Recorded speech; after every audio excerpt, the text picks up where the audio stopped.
looking to trade him. I don't know. Dancing through life. What do you think? What do you think's going on with LeBron? He stepped away from the team. Personal matters. Probably tired.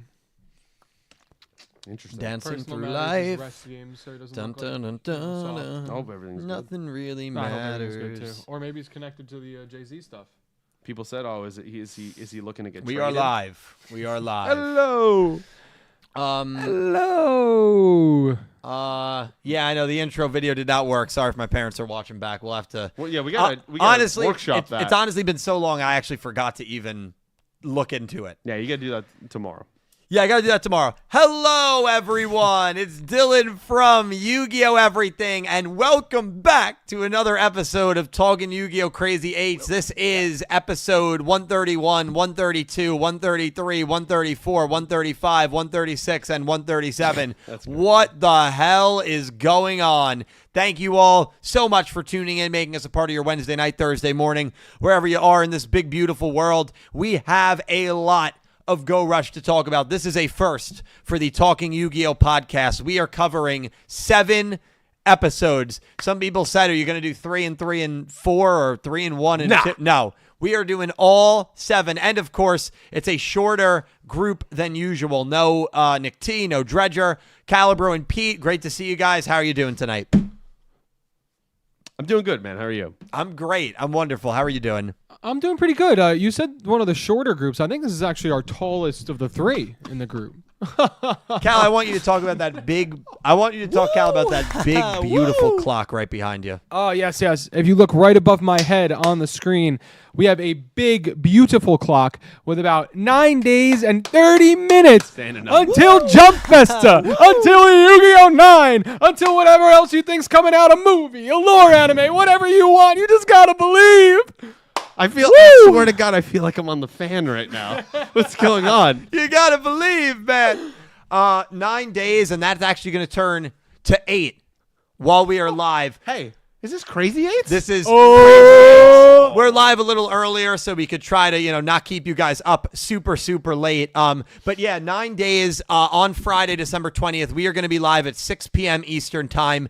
At 8 p.m. Eastern Time is when the panel is going to happen, the Yu-Gi-Oh! Latest Information panel. That is when we are expecting a new Yu-Gi-Oh! Announcement. Now, there are other possibilities. The possibility of a Go Rush Season 4 looms large. The possibility of nothing, is there. The end of Yu-Gi-Oh! Sure, I think it's a small. I think that's a small possibility, as we know it. but it's a possibility nonetheless. We haven't had anything set in stone that we are getting a new anime, but we're expecting it for sure. And of course, there were things that happened in this batch of episodes that were absolutely bonkers. Oh yeah, I was going to use that word. I can see. That's crazy. I can see you made the B sound with your mouth. Yeah, I know. Unbelievable stuff. But before we get to that, I got to thank everybody who donated or super chatted in episode 130 of this podcast. A huge thank you to Fui Weep, Electric Heaven, Pink Penguin, Malachi Corley, Natalie Cybertips, Rovian Space Poem Fan 420, and a special thank you to Angie and JR, who both donated very, very generous amounts. Thank you both, Angie and JR. I saw Shark Messiah donated like 6 times before we went live. So we'll get to those messages in a little bit. Thank you, Shark Messiah. Some of you might be asking, how the hell are you guys going to do this podcast? 7 episodes to break down. Normally it takes 2 hours to break down one. So yes, this is expected to be a 14-hour podcast as we are doing a deep dive into every single episode. No, I didn't call out either. No. Get ready, boys. I hope you did your throat exercises. And before we get into the discussion, I do want to thank a very special person out there who I assume is watching. It is their birthday. He does a lot of the great work, especially behind the scenes of the channel. You might know this guy. He will be, by the way, how many days? 9 days. 9 days. He'll be right here at Jump. He'll be right here. And that's Dak for the win. It's his birthday. Happy birthday, Dak. Woo! Happy birthday, my friend. Happy birthday. Shall we? Of course. Speed version? Speed version. Oh. Happy birthday to you. Happy birthday to you. Happy birthday to Dak. Happy birthday to you. Woo!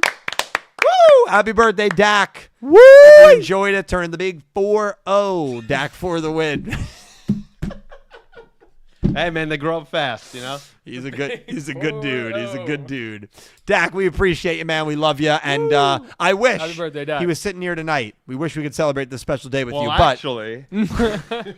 we'll see him in a week and a half, which is very exciting. Yeah. How are we doing this? We are going to very quickly, I think, just go through each episode. So we'll start with 131. We'll touch on it a little bit. Notes. We'll go to 137, and then we'll just kind of talk about overall. This is, can you believe this? This is our second to last Crazy 8's episode. It's wild. Before we know potentially about the existence of Yu-Gi-Oh! I 9. mean, hyped is an understatement. I'm through the roof right now. I'm so excited. I'm feeling the excitement jitters inside 10 days, single digits right now. Yeah. All these people Holy crap. packed in here. Yeah. The That Man sub coming.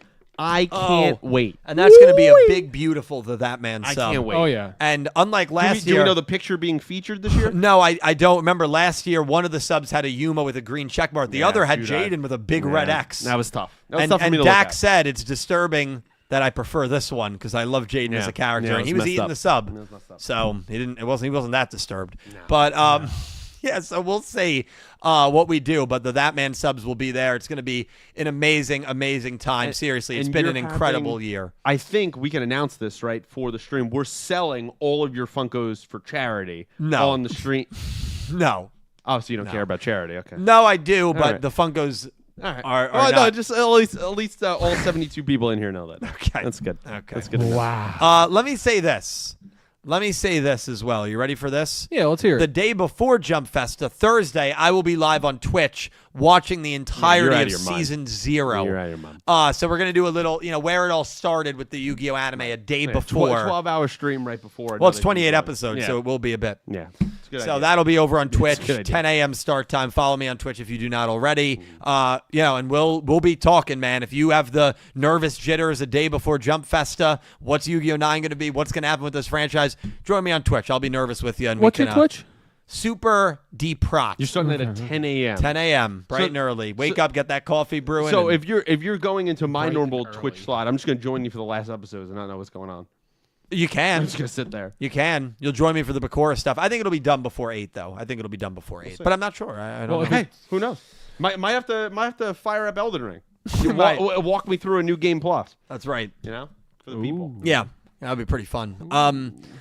All right, ladies and gentlemen, it's time. Let's do 131 is where we have to start, obviously, with this batch of episodes. And it was Manabu defeating Yugioh, getting his revenge on Yugioh. Obviously, I think a lot of us look back at, what was the crux of where Manabu's downfall was for so many of us? Remember, is there a growing anti-Manabu movement in America? And it all started with that Yugioh Manabu We need the soundboard. round 1. We do. And Yugioh obviously defeated Manabu. Yeah. Manabu gets his revenge in this duel, gets the win. Overall, I thought it was an okay episode.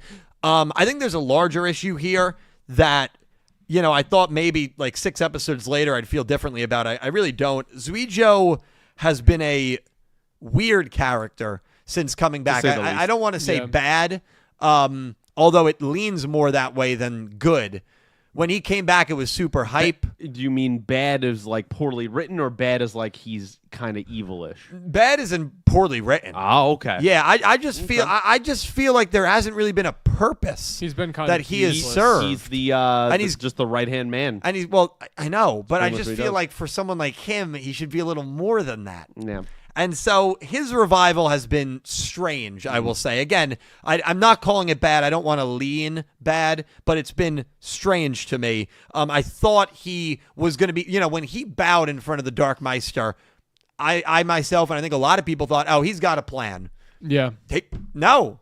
He was showing us his true colors. I do like that he's starting to question it, but as of the last few episodes, he's like, oh, what the hell am I doing? We haven't really seen that expanded on. So Yugioh's in kind of a weird spot for me, but, Manabu getting the win. I mean, yeah, 131. I mean, what do you guys think? I think you should check the link first, and then we'll keep going. Okay. Oh, yurt. Oh, yeah. All right, let me see. Oh, yeah. Angie, thank you so much for the $100 donation. Angie, thank you so much. Man, what do you say? Thank you, Angie. all these proceeds definitely going to charity. Yeah, Angie, I want to say thank you so much. Do you want to read it, Cal? Can you highlight it back so I can read it? Yeah. Thank you. No, the other way. Thanks. Happy birthday, Dak, Thank but you, also happy holidays from me to you / your community. It would probably be more apt for podcast 2 weeks from now, but as always, you always move the screen. Sorry. Dylan. Thank you always for judging me and my cluelessness and inability to duel. Love you guys. See you soon. See you soon. You know what, Angie? Please let's get some hearts in chat for Angie. Some hearts in chat, some UDSs. That was a very, very kind donation from Angie. Angie, thank you so much. I can confirm that Angie will also be at Jump Festa. I feel like we're playing. You remember the board game Guess Who? Yeah. I feel like that's what we're doing right now, and we're just knocking down certain pictures. Yeah. Yeah. Angie will be there.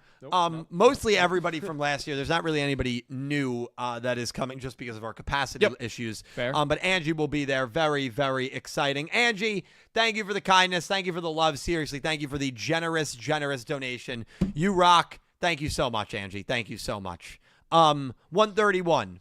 131. Your thoughts, my friend? 131 was pretty good. Wasn't bad.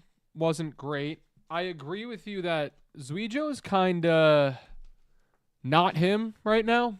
Yeah. Like just not really doing too much, not really serving much of a role. I mean, he just I don't know. It was a great win for Manabu. It was really good for his character. He shined, Nandastar was very happy for him. I feel like probably his last duel in the show. Felt like it. It felt kind of like a swan song send off on a high note. He wins. And the loss just kind of goes along with how Yugioh's been, like you said, since he came back. So to me, I think it was, just standard Yugioh at this point, unless something changes.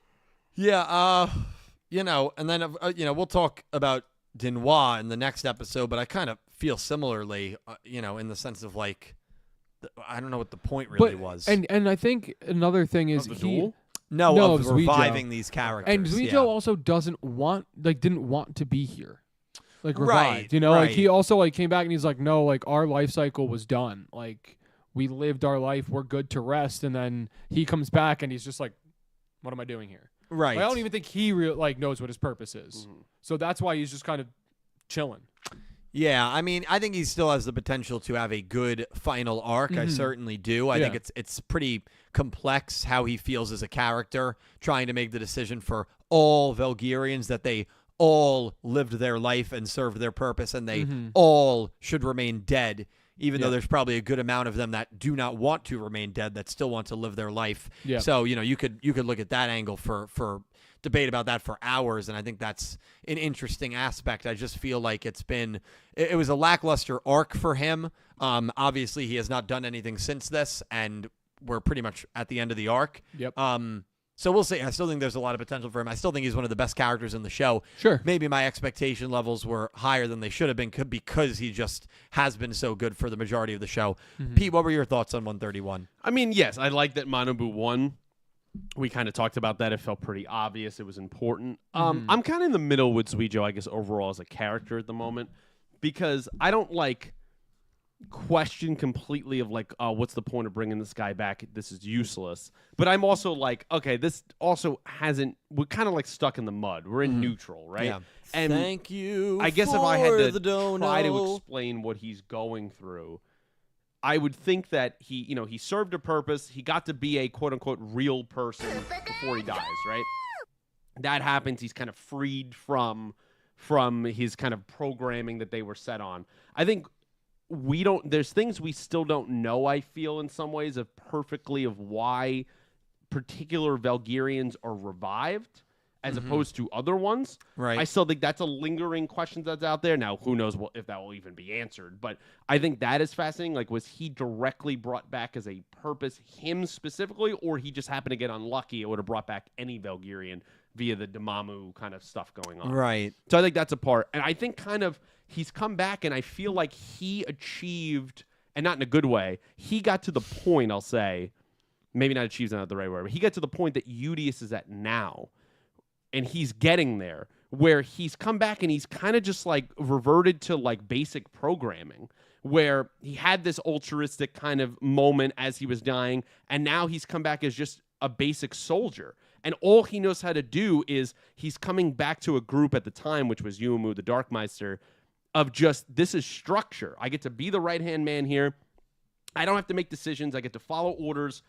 I don't even need to really understand it, but I'm going to kind of have some blind loyalty because he was a military officer. Like, that probably feels familiar for him in a world where he doesn't even want to be back. So he's super confused about what's happening. Yeah. And I think in a similar way to Yugioh right now, where Kwai-Dul, we'll talk about that stuff later. Yeah. I think there's a connection there that I'll get more into as we go on in the episodes. I just think that's where he's at. And now in the later episodes, we see he's kind of coming around here. And this was challenged in this duel where Manabu's kind of taking these shots at him. Yeah. Of like, you're a lackey. Like, this is not Zuijo. Like, Right. who are you? Right. And I think that finally prompted him to start realizing, like, yeah, what am I doing? And now I'm also not following the person that I originally was. Now it's this Yuhi Otis weird person. It's like, I wasn't on board with this. I was on board with the Yuumu stuff. So those things have shown through kind of the cracks of where his loyalty is. And I think that part is fascinating. Yeah. Can I say one insanely badass moment he actually had in this arc? Yuna is doing her stuff, and he just pulls the sword out on Yuna. yeah. That was the best. That was the best. That was a moment in the reaction where I Oh was like, my- oh, all right, let's Holy chill. shit, dude. Yeah. I That's, mean, in, that- that's in what, 135? yeah, it I was think in one of the later 135, ones. He yeah. was just like, hey, we don't need to duel. He was just going to kill her. Crazy, dude. Hey, oh man, my he's god. a soldier, man. Yeah, that was That's funny. insane. But that was actually a great moment he had. And for kind of the reasons you laid out, I am hopeful that this next arc, which is probably going to be the final arc unless we have a whole nother season, is going. There still has a lot of potential with him. I haven't loved what they've done so far, past the initial hype of him debuting and returning, I should say, in this new season. But hopefully that will change in the next arc. And by the way, speaking of assuming it's the last arc, I ran a poll in the Duel Links stream I did earlier today. We got about 100 people that responded. 57% said yes. The question was, do you think Yu-Gi-Oh! Go Rush gets another year? And a majority of people, 57%, said yes. So a majority of people from at least that sample size think that we are getting a fourth season in 9 days. Maybe they're seeing some tea leaves that we're not, and maybe it is going that direction. I look at ending 5. I look at but you know what? And to We be said the fair, same thing yes, last year. I did. We I- said we did. We all did. We did. We And look said how that it felt went. like it was reaching the Yeah. end. We did say that, and I'm not going to be like, well, you know, it was pretty obvious it was going to last another year. We didn't say that. No. We felt it was over. So. And now Yeah, that you have this, like, you know, element that we'll talk about from 135, you can see a world where I they're can. just like, you know what? What if we just go do all that stuff? Yeah. And we play around in that kind of that kind of storylines and plots. Yeah, maybe there is. I mean, if it's as in the dueling stream, a lot of people were pointing to how popular it is in Japan, Go Rushes specifically. Maybe it is. I mean, I- you came back, you saw things that were over there that were literally Go Rush characters Yep. in common places. Hell, maybe You saw they- Yugioh. Maybe they do it. Did. I mean, who knows? Yeah, and maybe they're right, but I would need to see some data. I don't actually know if Go Rush is or isn't popular in Japan. I have no idea. I did see somebody write that in chat, but the thing with the internet is people can just Of course, you can say anything you want. right, or maybe that person saw something and I would just say the last time we checked, maybe 30, 40 episodes ago, like, oh, the Nico the ratings ratings seemed were pretty good. high. Yes, the ratings seemed good for sure. Yeah, so I don't know. I mean, it's going to be really, really interesting to see. I think it's going to be really, really exciting. But that is something that a majority of people, at least a majority of people that were watching that particular dueling stream, which was a Rush stream, that probably care about Rush, because why else are you watching a Rush dueling stream? A majority of them think we're getting a fourth season, Yeah. which would make Go Rush the longest spinoff Yeah, it would be GX, in history. right? GX has 180. Go Rush gets another 52 Yeah, it would beat weeks. It would shatter. Yeah, it's it. beating it. Yeah. Would it get close? Because Duel Monsters was what, DM at 212? 224. 224. So Yeah. it'd be tight. It probably wouldn't get there. It wouldn't get there. It'd have to have a fifth year. Yeah. Yeah. DM, But it'd get close. yeah, I And mean, it'd be up there. if it got another year, it would be around 200. Yeah. Damn. I mean, that's crazy to think about. Yeah, I would be pretty surprised. I would be. I wouldn't hate it. Even I really wouldn't. yeah. I like these characters. I do too. You just want something new. I'm itching for something new. That's what it is. And it's nothing against these characters. And I would have probably said the same thing if we were doing 5Ds live, and 5Ds is one of my favorite shows. Zexel live. You know, at some point, you retire the characters. Yeah, I'm ready to see like a new take on especially because Yu-Gi-Oh. this was so connected to sevens right. in some ways. Which for me wasn't a bad thing. I know a lot of people didn't like Yeah. that, but yeah. So I saw something interesting in chat. yeah. They said the new summaries are up. Oh no way! They dropped. I didn't think they were gonna drop them. Is it true though? Go look. I didn't think they were gonna Go drop look, them. Go look. I only said that because we just talked about how they Yeah, I weren't- didn't think they were gonna didn't drop them. I didn't think that. Yeah, they just Two came new out. Colin said summaries. 2 new summaries. So the summaries have just dropped live. a couple minutes ago. Yeah, and DMC Alright, now did read that. translate them. Should we read the summaries? Yeah, read that in Japanese. You want to read it now? No, well, he did the translations here. Oh, interesting. Oh, wow. Okay, so this is also breaking on 12/29 and on January 5th. Usually we have 1 week back off. to back. Oh yeah, it weeks. says TV special on the 29th. Yeah, so no Go Rush episode for 2 weeks. 12/29 and 1/5. Okay. So keep that in mind. So Crazy 8's on New Year's Day, and then January 8th there obviously won't be one. Do we talk and then do summaries? Yeah, why not? We're right here. We're gonna talk. Yeah. We're gonna talk. I just wanted to let you know they were there for when we start saving talking them. about it. Saving them up. We will talk summaries. Mm-hmm. They just dropped live. Let's get up to the summaries. Let's get you know up to what the I mean? summaries, and we're gonna start with 132. Listen, we're gonna be here for a bit. Yeah. 132 is Zayat versus Denois. It was something. And the subplot of the episode was Zayat was trying to figure out who Yuamu's husband was going to be. Yes. Obviously, Yuamu is the assumingly great-great-great-grandmother of Yuga, even though that might not be the case because it could have been so far. Yeah. it could have been Yuhi's bloodline as well. Could have been. Right? If Yuamu never had a kid, but Yuhi did, it still could make sense that Mm-hmm. Yuga exists. I guess under the assumption that Yuhi is Otis, that's where you get it has to be Yuamu from. Yeah. And That's the information they have right now. yeah, and Zayat was trying to pair Yuamu and Yugioh. Listen, it's a weird thing. strange. Certainly something that did not need to happen. No. Now, I will say I'm happy it only happened for a very short amount of time. Yeah. True. And I'm also happy Yugioh did not show any care in the world because that would have made it. He doesn't care about He any of doesn't this care. stuff. That would have made it like very, Listen, very you don't- gross. You don't care about Mitsuko? Correct. Come on. Correct. Then you don't care Yeah. about nothing. So I mean, at the end of the day, it's a joke about a kid having a crush on an older person, and as long as the older person doesn't. She didn't It's- really even have a No, not but she even did her. it. kind of talked She- into yeah, it. And, yeah. You know. She was flustered for a very short Right. time. Yeah. Listen, I'll just say it. It's definitely something that I could have done It without. was unneeded. I Yeah. mean, if you watch our reaction over on Super Deep Prod, Yeah. it's up. We were waiting for the episode to be over. I Yeah. wrote one note for this episode. What was the note? Thank you next. It's fair. That's the only thing I wrote down. Denois though did have an emotional scene. I don't. no, wanna no. gloss- I But know. yes, I'm just, I know what you mean. Yeah. Very good emotional scene, and I pointed this out during the reaction. I said, Yeah. even Yugioh, nothing. Yeah. Didn't give any care in the world that she was back Mhm. at all.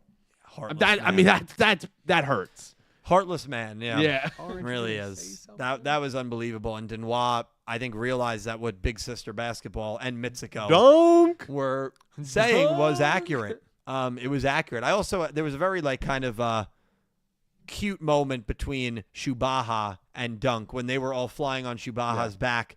And Shubaha said something like, "Oh my God, I'm exhausted." Starving, man. But then he ended his sentence with saying "dunk." Yeah. And it shows her, and she had a brief smile because of Yeah. that. Well, it's that respect. was that was very nice because I feel like we don't see that a lot in Yu-Gi-Oh, where a character says the ending word that another character's speech pattern has. Yeah. So that I thought was actually a really kind of cute Yeah, moment. that was funny. But yeah, I mean, other than that, Dunk. I don't know if we have to spend much time on We don't. 132. I'm good. We really don't. Okay.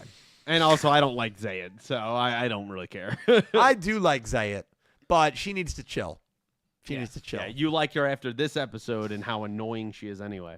I liked her before this episode. I did not think this was a particularly good episode for her, but Listen, when stuff happens in a future episode, I was clapping.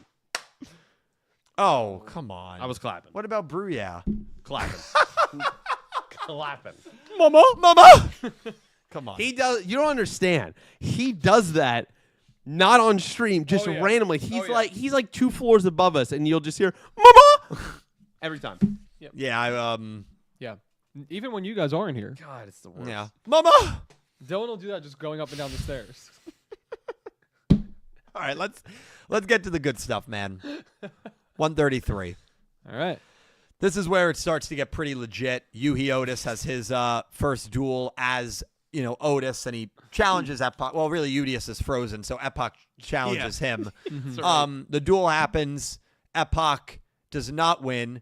Yugioh used the time machine card that Yuna showed him and specifically said not to use. Yeah. But Yugioh put it in his deck, Didn't care. used it anyway. And then after the duel, the time machine opens up, takes Epoch in it. We have no idea where Epoch is. She gone. She very well might be gone. What I would love, man, is she was teleported to the same world that Jean-Michel Roger. You've been pushing this theory since the end of Arc 5. Well, but here's the thing. Yes, he went into a portal. We never went know into what a happened to him. wormhole. I know the story.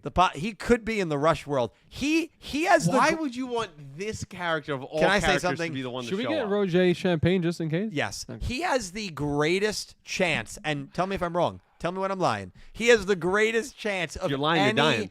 any Studio Gallop character to be involved in a Rush Yu-Gi-Oh. I disagree completely. Who would you put ahead of Why him? not? Literally Playmaker. anyone more important. How did they get there? You're basically. You don't even need to explain it if he shows up. If he shows up, I'd say, oh, that makes sense. You are basic. Yeah, that's you because you're a psycho.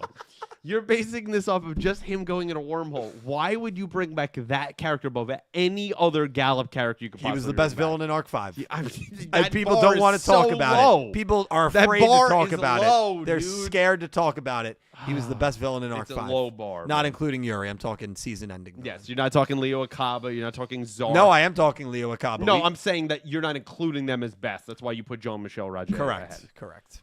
Jean. Jean. Yeah, put gotta some get it right. respect on it. Roger. Anyway, Epoch gets taken by the time machine.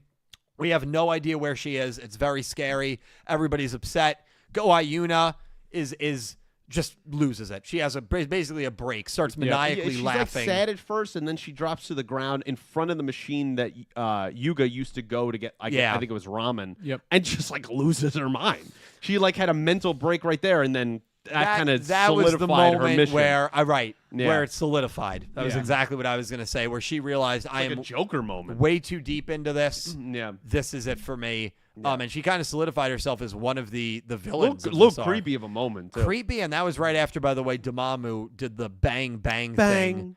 I know. What the hell was that I about, mean, dude? Calderon's been saying that character's weird for about 80 episodes. character's I have been saying there's something going on there. So. Calibro, your thoughts on 133, losing Epoch here. I think it was a good episode. I think it really, like you said, started to ramp things up a little bit. We had, obviously getting pulled into the time machine adds a whole new level to what's going on. And that really, to us now after watching 33 through 37 seems like a normal concept, but that was sprung upon us and we're like, what's going to happen here? Are they going to use it to time travel? No, this thing literally pulls her in, even as Goha Yuna's trying to stop it. Mm-hmm. And then, like you said, after that, she's like, well, already threw one person away, might as well try and figure this thing out, you know?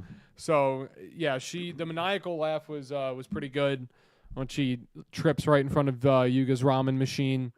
But, yeah, overall, I thought, and it wasn't even a bad duel for Epoch either, Like, it wasn't like she had a bad episode. She just was unfortunately sucked into this time machine. I thought she dueled pretty well, actually, for the most part. So, I have grown to like Epoch a lot. Oh, you've come around. I You've have. coming around on Yuna, her. Yeah. Welcome Well, to the team, man. Yuna I've liked for a while. Yeah, welcome to the team, man. Now, the last one I got to Rovian, get you to is right? Rovian. Rovian, I'm lukewarm on. I got to get you over the hump. It's not going to happen. She's not dueling again in this show. What's it going to take for you to get on board with Ron? People don't want to talk about this. Rovian has officially become a background character.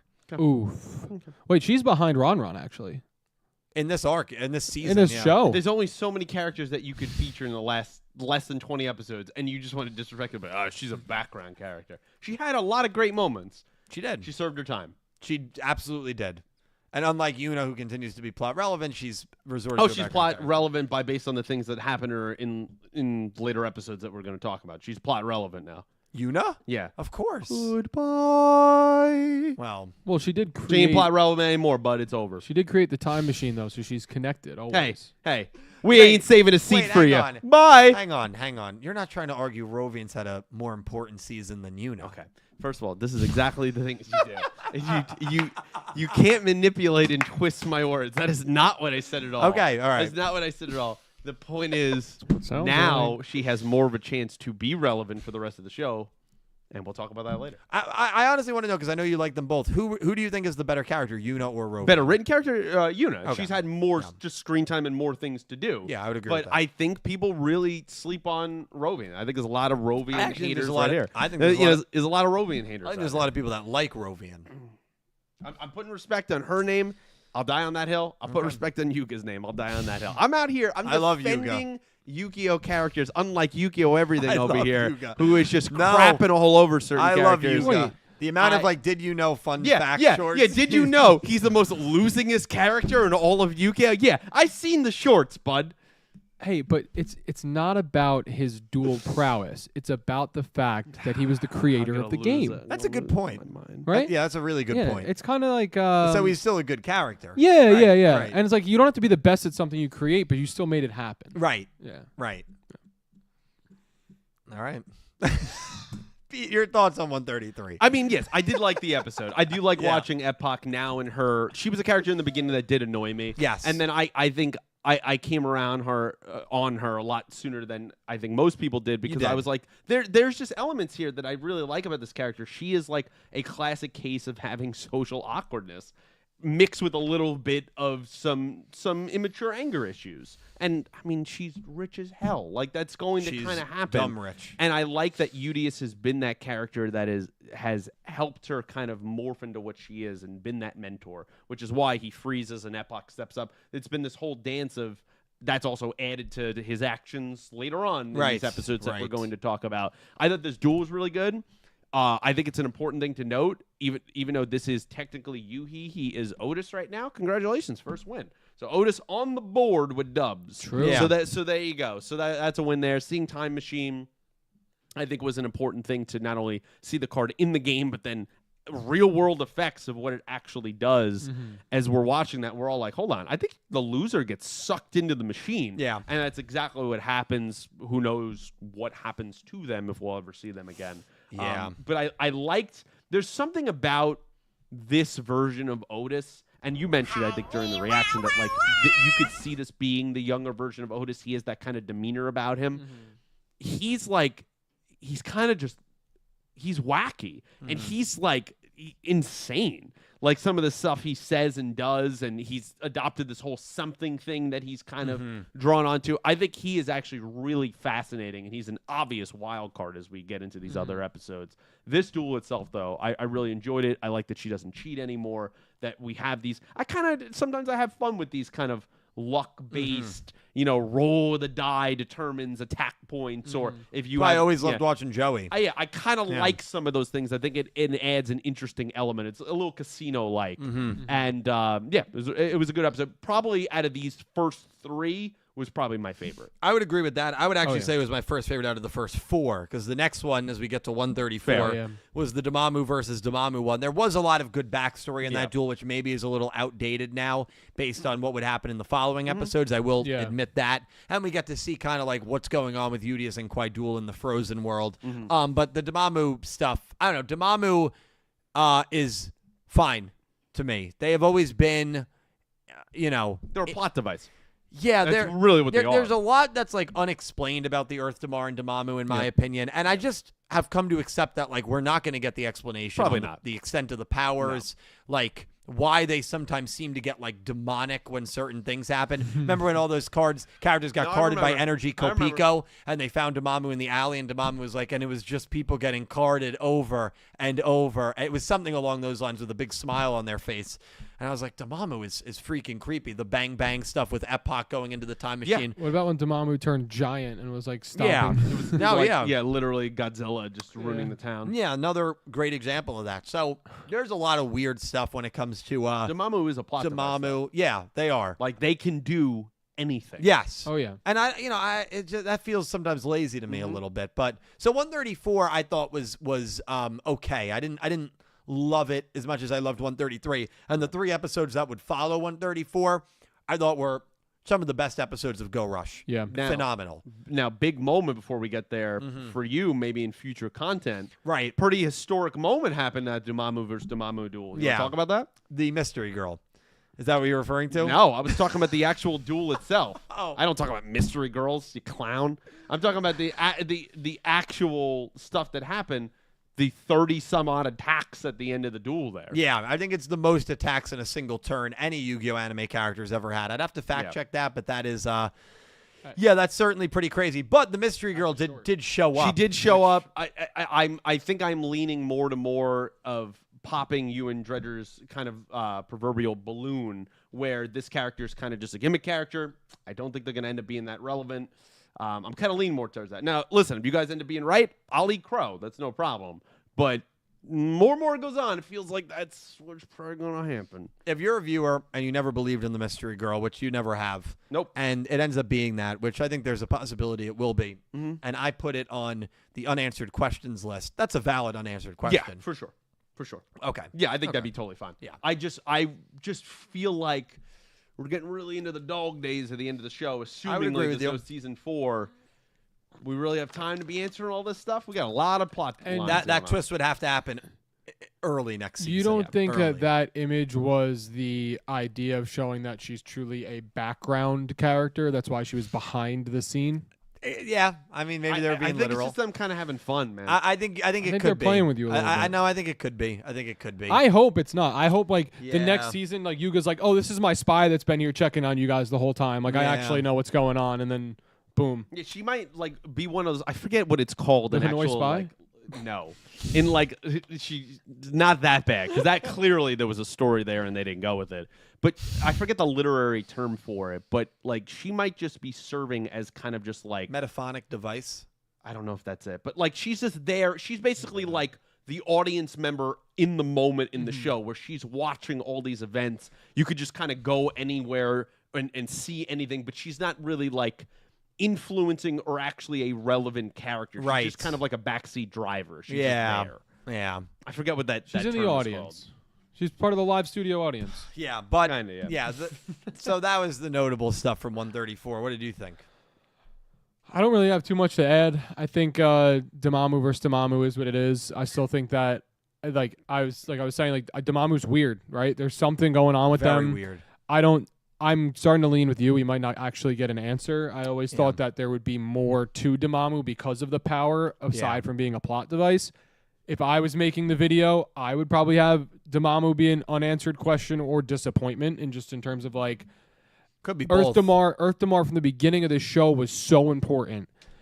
They were made from Earth Damar, and then they're kind of just used to like revive the Valkyrians, which is awesome, but not really explained that much. Yeah. It's just like, oh yeah, she multiplies when you beat the Darkmen, and then boom, there's 8 of you. Here comes a Gets Valkyrian. the 8, comes back to 1 and the Valkyrian. Yeah, it's just very. I feel like they're just used, like you said, to just keep the product moving, keep everybody downstream, straight ahead. But I feel like there was so much there that we had questions on, like the whole show, about what Dormammu could be, what they could do, how important they could be, to saving the world, and maybe they still are, but like, I don't know. They're kind of They're literally they're just vibing. getting into the later episodes, literally dormant right now. And then in Udius. Yeah. Like if I had to compare Dormammu to like one of our friend group, like it feels like that's weird.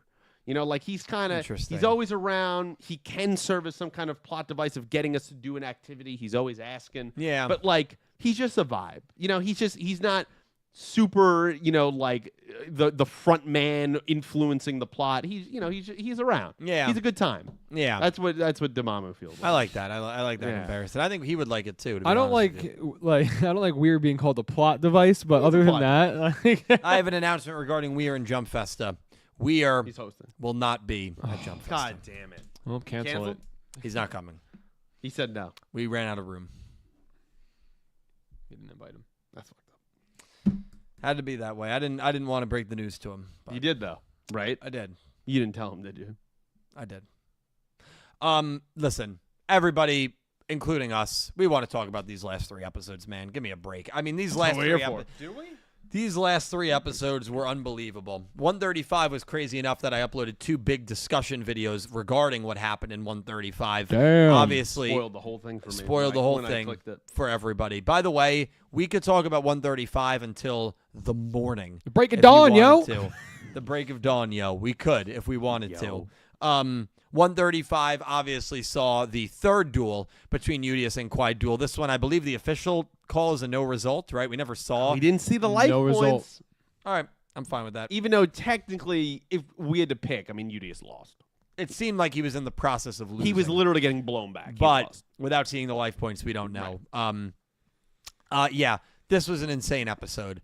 Quaidul is goading Yugioh. He's trying to anger Yugioh. He calls him an empty vessel. He's trying to get Yugioh to the next stage of his own evolution, and he does that by forcing Yugioh to see and experience all these different worlds. And all the ones he shows him, of course, are like terrible. I mean, they're It felt like a Rick and Morty episode. right. Yeah. Yeah, they're these terrible circumstances, and Yugioh is just like, how can you find any sort of hope or happiness in these worlds? And Quaidul's like, rethink it.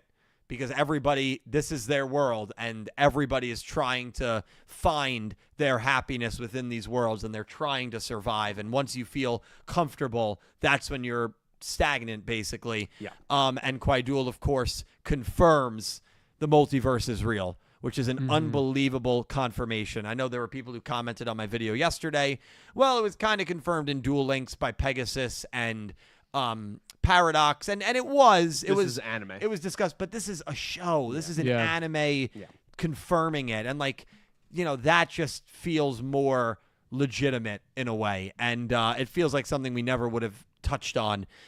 And man, Quaidul might be the most powerful character in all of Yu-Gi-Oh! The fact that he was able to travel to parallel universes, he is a god.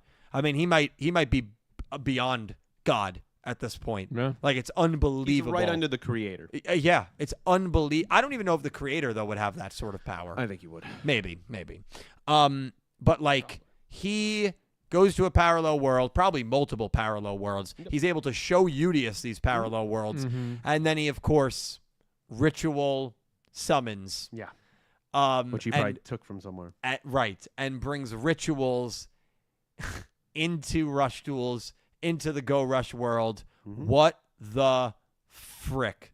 Whoa. Seriously. Yeah, it was crazy. I mean, that is unbelievable. The insanity to drop a new summoning mechanic this late into the series, 135 episodes in. This would be like, and I said it in the video today, if Yuri versus Yugioh, which was episode 135 of Arc 5, if Yugioh Link summoned. That's what it would be like. Yeah. I mean, unbelievable. What does it mean for Yu-Gi-Oh! 9? Yeah. What does it mean for the future of Go Rush? What does it mean for... I mean, this is something that literally may redefine how we view the franchise. In terms of, okay, obviously now it makes sense for them to stay with Rush Duel anime for another however many years and have a show focused on rituals. I've yapped. I would love to hear your thoughts on 135. I mean, I thought it was one of the best episodes ever. 135 was really good. Yeah. Really good. I mean, the back and forth between Quaidul and Yugioh is just, it's great. I think it's awesome to see them interacting, especially with Quaidul being, just dormant for a while, right? I think the back and forth is great. Like you said, he's rallying Yugioh up throughout the entire duel, saying things like, basically, you're a follower, like you're not a leader, like you don't make any decisions in your life. You just let people basically influence everything that you do. Yeah. Like people say things and he goes UTS and just does it. Like he doesn't think about it, he just goes. And I think he's definitely affected by what he's saying, and it's getting to his head, and then this ritual summon happens, they get separated, the duel ends, right? And I just feel like something, even when he says like that, like the light shines or whatever, and he's like, oh, like what was that? Like it's almost like him becoming like this different form of himself. Yeah. And it's very, I mean, I don't know. He is so intense now. Like I think it's crazy. Yeah. It's just. And a lot of people said when I put Kwai Duel in my top 10 villains, and this was a few months ago when I remade that video, a few people said like, I'm surprised you have Kwai Duel that high as a villain in the franchise. I was in that camp. Yeah, and I felt when he was on the screen, he just commanded a presence that few characters do. And I feel like this kind of just reinforced that, for me at least. I mean, especially and during a season where Yugioh has kind of had a down season, I think Kwai Duel has solidified himself as one of, if not maybe the best character in Yu-Gi-Oh! Go Rush. I mean, he is an argument. He is an incredible watch. Yeah. And the fact that we are, 14 episodes out, I have no idea who the villain is going to be, the final villain of this show. It's going to be him. It very well could be. It could be him. I don't think it's going to be Yugioh. I guess it could be. Could technically be. Could it be Udius in some weird twist? Could it be Yuna or Yuga if they come back? Or the creator comes down. Right, or the Otis from Sevens. But it's crazy. And I don't mind that we don't know that. I think that's actually pretty cool. Get to it. Right. Well, we definitely need to get to it soon. But I know Kwai Duel now has his own body. We know the power he has. He's a out and about scary, again. He's just scary creature. He's just dude. chilling. Back seat. He is that guy. No, he is a scary freaking creature. Pete, would love to know your thoughts on 135. I did want to say a comment quickly that from Colin that I don't fully understand, but maybe you would. Yeah, please. He said in your comparison of pulling out kind of the rituals this late in the show, he said it would be like if Truman synchro summoned against O'Brien. Yeah. Now I don't know that context what that means, but I just figured that was GX. That was probably with 10 episodes left, if that even, of the GX GX if he just anime. Summon there, you would have been like, what's happening? Yeah. No, it would have been absolutely shocking, and then synchros would then be the the feature. next one.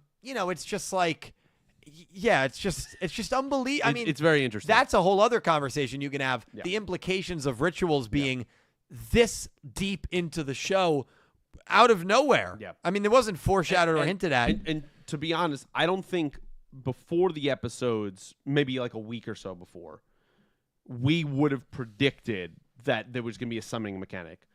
Unfortunately, as we got closer, just the way kind of the general stuff you would hear from the audience and the community out there that we love is like, all right, this is hyped so much, it's kind of got to be a summoning mechanic, right? Or an old appearance from someone. And that ended up turning out to be the case. But before that, before those feelings, I would have never guessed summoning mechanic. No. I thought Contact Fusion was kind of like our last thing.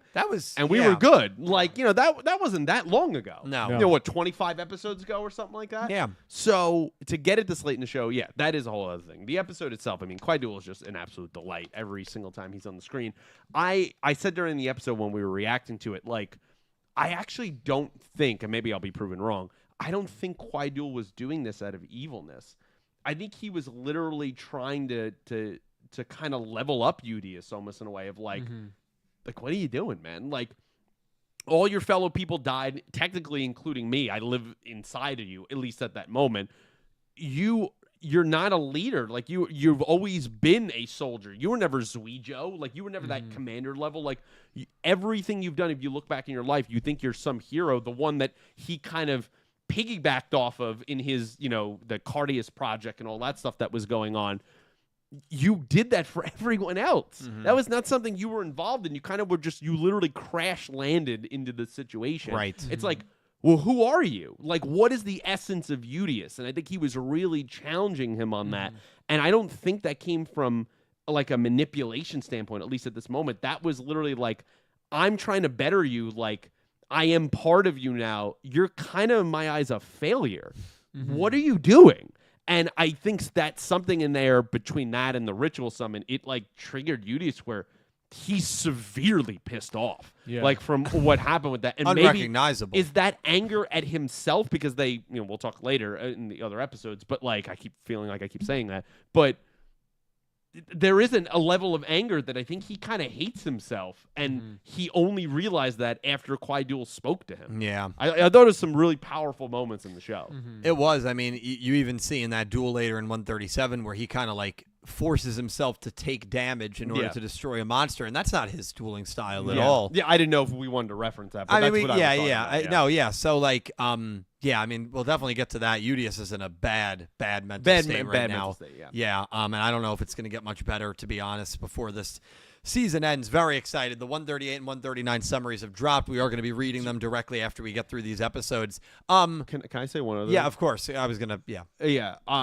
I think there was a point with the multiverse beside the obvious point that a thing about the multiverse is any decision you make, pretty much the opposite one was made somewhere else. Oh, interesting. So it's the idea of, does any of your choices even really matter, right? And I think that was part of the reason why Kwai-Dul was showing him that of like, right now you are that shell, you're nothing, you don't make any decisions yourself. All of these other places, there could be someone that actually is you, that makes choices, that lives a so-called fulfilling life.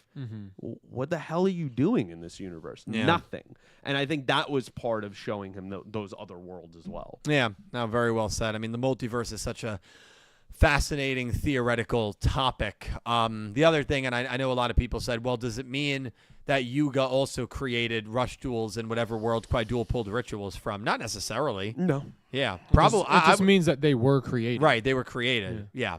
So that's another thing to keep in mind. And then I love the ominous foreshadowing as well. Oh my God, with Kwai-Dul saying, if another place became aware of our world's existence, they might try to storm in and take it all away from us. Yeah.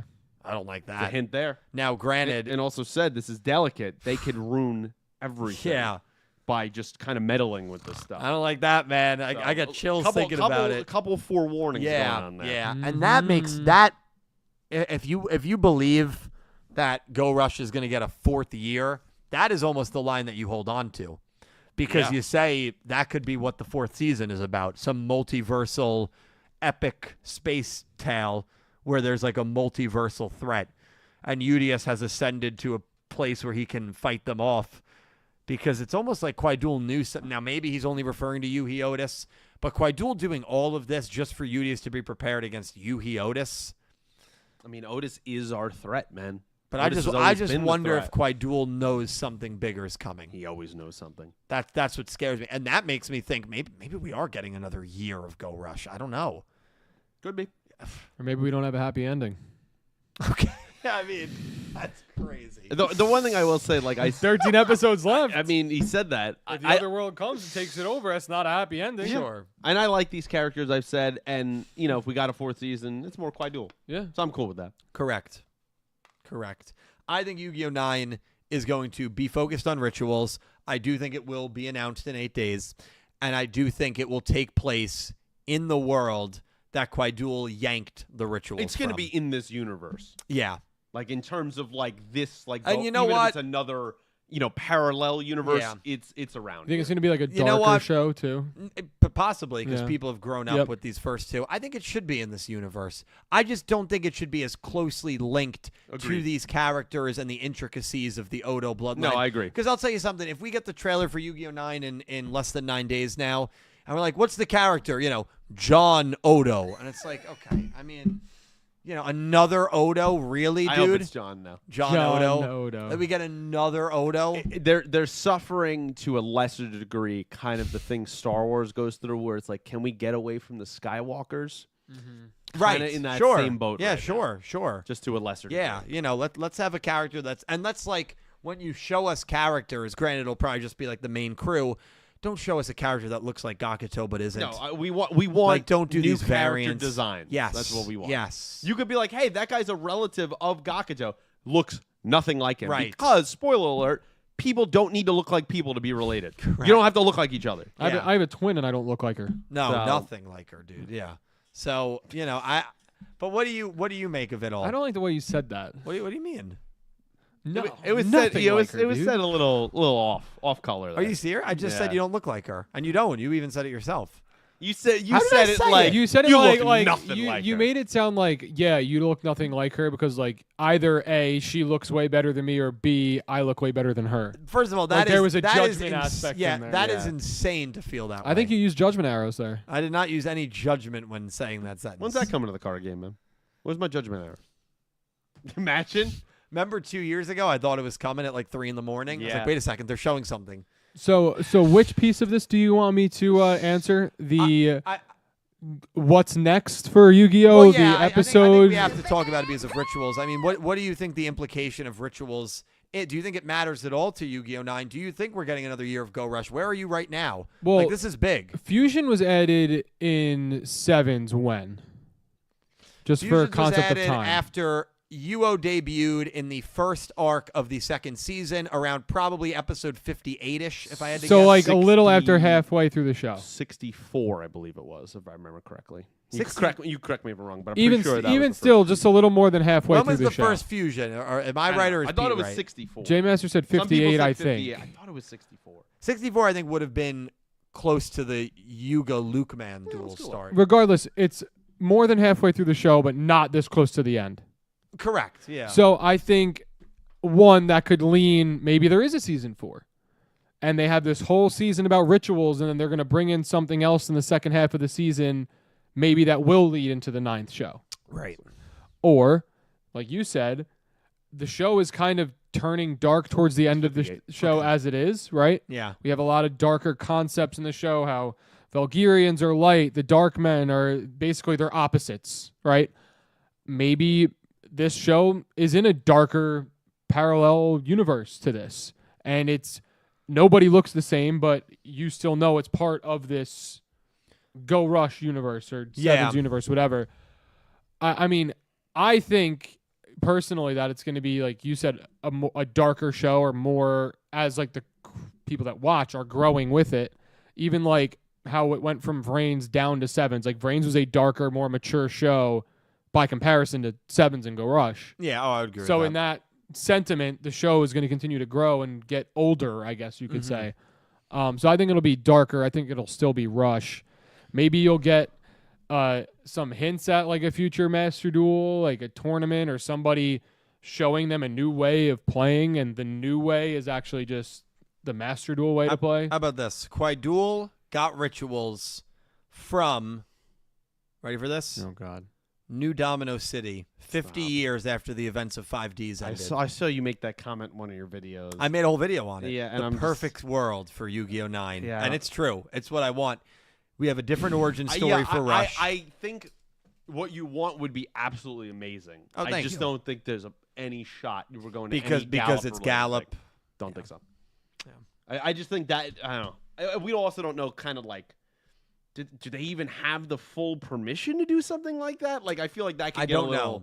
I don't could know. get a little I would awkward. imagine because Gallop only animated it. Right? Yeah, I it's mean, I- Yu-Gi-Oh's property. Yeah. Yeah, I just wonder how that Like would the work. Konami's And But also, I you're don't think- translating the style in terms of the drawing and I would everything. love to see Bridges' take on like Yeah. some of those It'd be Gallop fascinating. characters. Yeah. What if it was just a little further into it so that none of the former 100 characters years? are alive Sure. anymore? Right. So that you don't Is have... that a statue of Udius there, or is that Yusei? Right. You wouldn't know. But Right. like the What's thing going on is, here? in that case, you don't have to worry about redrawing anyone. True. You just have these statues, maybe, or images of them that are like blurry, and you're like, oh, that's definitely, so and so. Yeah, Yeah. like, and it's like we know it, like, or Yeah. people that watch the show would know it, like, and it's just like a poster on the wall. Well, it's like in You know? Sevens when they had Jack Atlas's DVD Yeah, in the exactly. museum. That was really cool. You're like, yeah, what's going on there? Yeah. Did the king come to this world? He clearly existed, and nobody wants to talk about that, but he clearly existed in the Sevens I world. think it was just an Easter egg. Yeah. I think it was just for fun. I don't think they meant to dive. but like deeper they're at a museum. But I'm going to dive so, deeper. yeah. Well, It that's your confirms- channel is based off of you being a psycho. It, so that makes it sense. confirms that Jack Atlas existed in this It world. doesn't confirm anything. Of course it does. So who was using that? It was. I think it was just Joe an- Schmo? It was just an Easter egg. Joe It was- Colonna it was- dual riding? Okay, I mean, come on. that's crazy. I think it was Right. John Odo that used it. I think it might have been John Odo. All right. 136.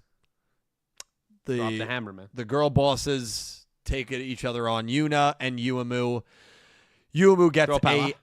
girl power. power. Yuumu gets a much needed win, a massive win. So shocking one. Shocking win. Oh, yeah. However, Yuna still succeeds in her plans. Dips. But Dips. the Dark Men also get sucked into the machine. Mama. Pete, what did you make of the duel between Yuumu and Yuna in 136? Great duel. I like everything that Yuna is doing. I can't agree with. But what I liked is it's a character building moment for Yumu where she kind of calls out her hypocrisy. It's like, you're looking at me like with two heads. It's like, you kind of started all this stuff, right? You realized what you did and what you were doing for Yuga's future, right? So who are you to judge me? And I think that was a much needed reality check for Yumu, where she's been thinking about that now of like, yeah, what I kind of screwed up here. I really did. And this intention where I was going to be Otis, now with Yuhi being Otis, everything is screwed. Like everything is going off the walls. And I thought it was a great duel. I thought the back and forth was really nice. I liked the stakes of what was going on there, of Udis and Kwaidu and their bodies, and the cat is involved there, and they're trying to stop the particle accelerator that's going on. Yep. And to have that ultimate kind of sacrifice moment of the Darkman doing that for Yumu to keep her here, I thought it was actually a really emotional and sweet moment. Even though I don't like most of those characters, I still thought the way that they were loyal to her till the end, even when some of them had changed opposite sides of that situation, like Fukumura was against her. Yeah. I really thought that was a nice moment for their send-off. And then, Yuna just doing her best crowd surfing moment of just jumping in the machine anyway, being like, hey, slim chance I even find Yuga, but gotta take it. Yeah. Being here. I was like, girl, are you okay? I think Yuna knew deep down she created way too many issues to stay. Yeah. She knew she had to go. She was going to jail. And right, yeah. Or Zuijo just pulled a sword on her, so it could have been even worse. She knew she had to go, and I think she was okay with that and accepted it. And I'll tell you, she better not end up in Yuga's timeline. That would just be so ridiculous if she does. I like first try. Yeah, I like Yuna a lot as a character. I think she is such a complex character and is such a deep written character, especially with the track record of girl characters in Yu-Gi-Oh. The fact that they've had her do all of this stuff and a lot of like evil, wicked stuff while being a very good, competent duelist, I think is a treat. I think it's something that you really can't find in any of the other Yu-Gi-Oh shows. I really don't think a girl character who the bar was low. The bar is low, but a girl character who is this complex, this devastated with whatever aspect of life has this much power. That has this much power and this much dueling capability that would go to these extremes and succeed in a lot of ways. I know she didn't succeed in her plans, but she caused so much crap unintentionally. And I think one thing I loved about 136 is, she's yapping away at Yuumu, calling her out on all this stuff. Everything she said about Yuumu, and I mean every single thing, can be applied to her. Oh yeah, every single thing. She knew that, and she knew that. I think her point was, I'm thoroughly 100% in my convictions where I believe in everything I'm doing. Are you? No, and she's not. And that's the difference between Yuna and Yuumu. At this point in the time of the show, Yuna fully convicted. Yeah. Yuumu feels guilty about what she's done. Wavering. And she's starting to, I think, try to do things to fix it. Yep. And that's the difference in you can almost argue, quality of person at that point as well. Because what Yuna is doing to the extent for a guy who honestly probably doesn't give two shits about her. No, Excuse my language. Yeah, I gotta tell you. on. I gotta tell you something. Yuga is he's a very sweet boy. He's not Zuijo, but he has some of those tendencies where all he cares about is inventing. Okay, he's not even looking at you like that, girl. You literally almost probably died. For what? She may have for killed nothing. Epoch. She may have killed Epoch. Yeah, for nothing. He doesn't want you. He ain't even thinking about you. He's like, She 10. killed Epoch He doesn't for nothing. care. Take a stand.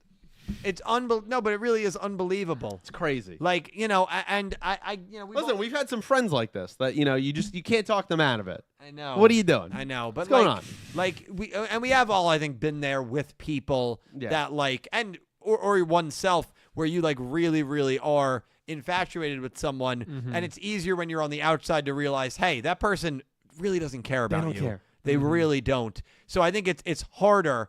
I remember there was a situation in college specifically where one of my friends was like really interested in this girl that we were all friends with. And, he thought there was something there. Me and one of my other buddies knew there was nothing there because we talked to the girl and she's like, oh no, I'm not interested. Yeah. He's like my brother. Right. Oh. Something similar. She didn't even say that, but I had to tell the guy, like, listen, man, like, I know you like this girl a lot, but like, don't continue to waste your time. She's never going to be interested. And he still did. And of course, after like a year, nothing happened. And you got to realize that on your own. You do. And so you know, that's the thing. Yuna's doing this for a guy. You know, I would get it if Yuga said, hey, I really like you. And that was like the last.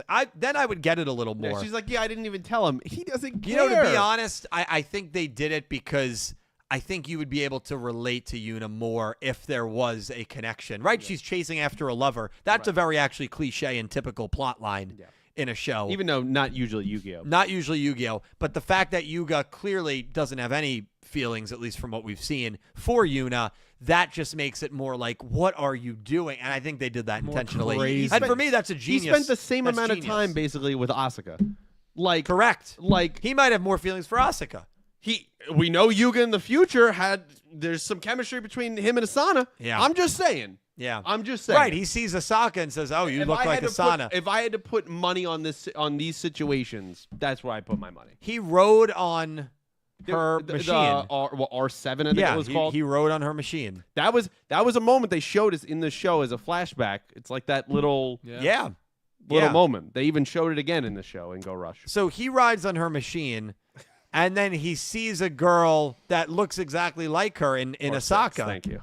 So, I'm just that's where he'd be going. I think there's a chance. Come on. Yeah. Yuna. We know. Well, and as an inventor, he's more pulled towards these machines. Yeah, she literally Of course. creates machines. Yeah. Yuna, she's like a hedge fund manager. You don't care about her. God. She probably makes a lot. And Yuga doesn't associate with these kind of people. He's out there with the creatives. Right. The people that get their hands dirty. Yeah. Not people that are in corporate board meetings. Asaka is like Asana. Go Ayuna is like the old men in Gohan Exactly. 6. What are we talking Who's about? Yuga going to pick? Who's he going to pick? I mean, Wait, hold on. What? I feel like that was really insulting to Goha Yuna. Well, I It mean, was a little bit. I mean, from a career trajectory. I like Go Ayuna. I think she's maybe the best girl character. You just said she is like Hey, Goha you were a big 6. Goha 6 fan. Well, I'm the salary man. I had to. Remember when it was revealed that the main guy in Goha 6 shared the same voice actor as Darkness, the final villain in You GX? made a whole thing about it. I thought they were going that route. What a stupid thing to think. Can you believe me? How stupid am I? I remember he was laughing in the preview of that one episode. I could believe you. Yeah. I really thought they were going to go down that route where Darkness was going to get involved. And then remember when Nail just completely massacred them Off screen. Yeah. Yeah. Remember that? At least we got the salary man. And they're Out like, of it. "Help me!" Thanks. As they're walking up, he just destroyed them all. Yeah. But then when they found the machine in the mines, they all got up and they all ran in. And oh my god, what a waste of time that was. We've had a lot of wastes of times as Yu-Gi-Oh fans. I don't think anything outwastes Goha your time like Goha 6. Well, now, ladies and gentlemen, we've finally gotten to 137, the episode that just aired in which an enraged Udius took on Yugioh. This is most likely going to be the final duel of the arc, the final duel of assumingly the penultimate arc. I really liked this duel. I thought it was a very, very good episode. Seeing Udius like crazy and unhinged in an angry way was shocking. It was something that certainly I did not think we were ever going to actually get in Yu-Gi-Oh! Go Rush. I know it's somewhat typical for Yu-Gi-Oh! Protagonists to lose themselves. Yuya, obviously, with all the Zark stuff. Yuma with Dark Zexal. Never really happened to Yusei. Judai with the Supreme King. Yugi with the Seal of Orichalcos. Yusaku, just that was kind of his personality. Even though he never maybe gave in to evil. And then Yuga never really did either, to be fair. So I thought maybe with Rush we weren't going to have that like consistency of the trend where the protagonists kind of lose themselves. Udius has lost himself a bit. And there's two forces here that make me very, very uncertain for who's going to win. Usually when a protagonist gives into anger and rage, it does not bode well for them. Yep. You lose your composure. You lose the duel. But rituals. Is Udius going to use a ritual? Probably. And that makes me convinced he will win. So, I don't know. This is a tough one to pick. We're going to make our predictions on it a little later on for the pick'em. Cal, would love to know your thoughts on the episode that just aired, 137. 137 was crazy, man. It was. I did take a couple of notes here on Otis, the Yuhi Otis, because he has a win now. Yeah. Which makes me think maybe he's not the real Otis, but the other one couldn't win. No, fair. But like all of them are just sitting there questioning, and like Yumu even says, "It's Otis. It's the Otis I saw in Yuga's memories." Like they're all just saying like, "That's the one. Like that's the real one." Like when he's like talking and stuff, and it's like, in her eyes you see, I think it's more at the end of the episode, in her eyes you see like the old Otis. Yeah, real Otis. At the end, like in her eyes. Yeah. But Yuhi Otis doesn't look like that right now. No. He has that like dark outfit on. He's starter Otis. Yeah, like he's like, he's still got his cool like young adult teen phase clothes got the on drip right now. Yeah, he's got the drip going. But then I think even Yuhi in that scene asks about, am I really that guy from the future, or am I just me and I'm a bad impersonation of Otis? And like, so does Yuhi still have at least parts of his own memories? Because apparently he was supposed to lose them. Right. So to me, that was like, that's interesting. He still has like that inner conscience and dialogue. Yeah, in that there. was very interesting. And that's the first time we've seen that. Yeah, and they also mention in the show, I guess this is what happens when you lose your memories. Like they say that, and when they said that line, I rewinded when I was rewatching it. I'm like, hold on, but he's talking right here as Yuhi, not as Yuhi Otis, as Yuhi. Like, am I actually that guy, or am I just a bad imitation? And I was like, I thought he wasn't even supposed to know that he was imitating someone. Right. Like, he's supposed to just be who he is now.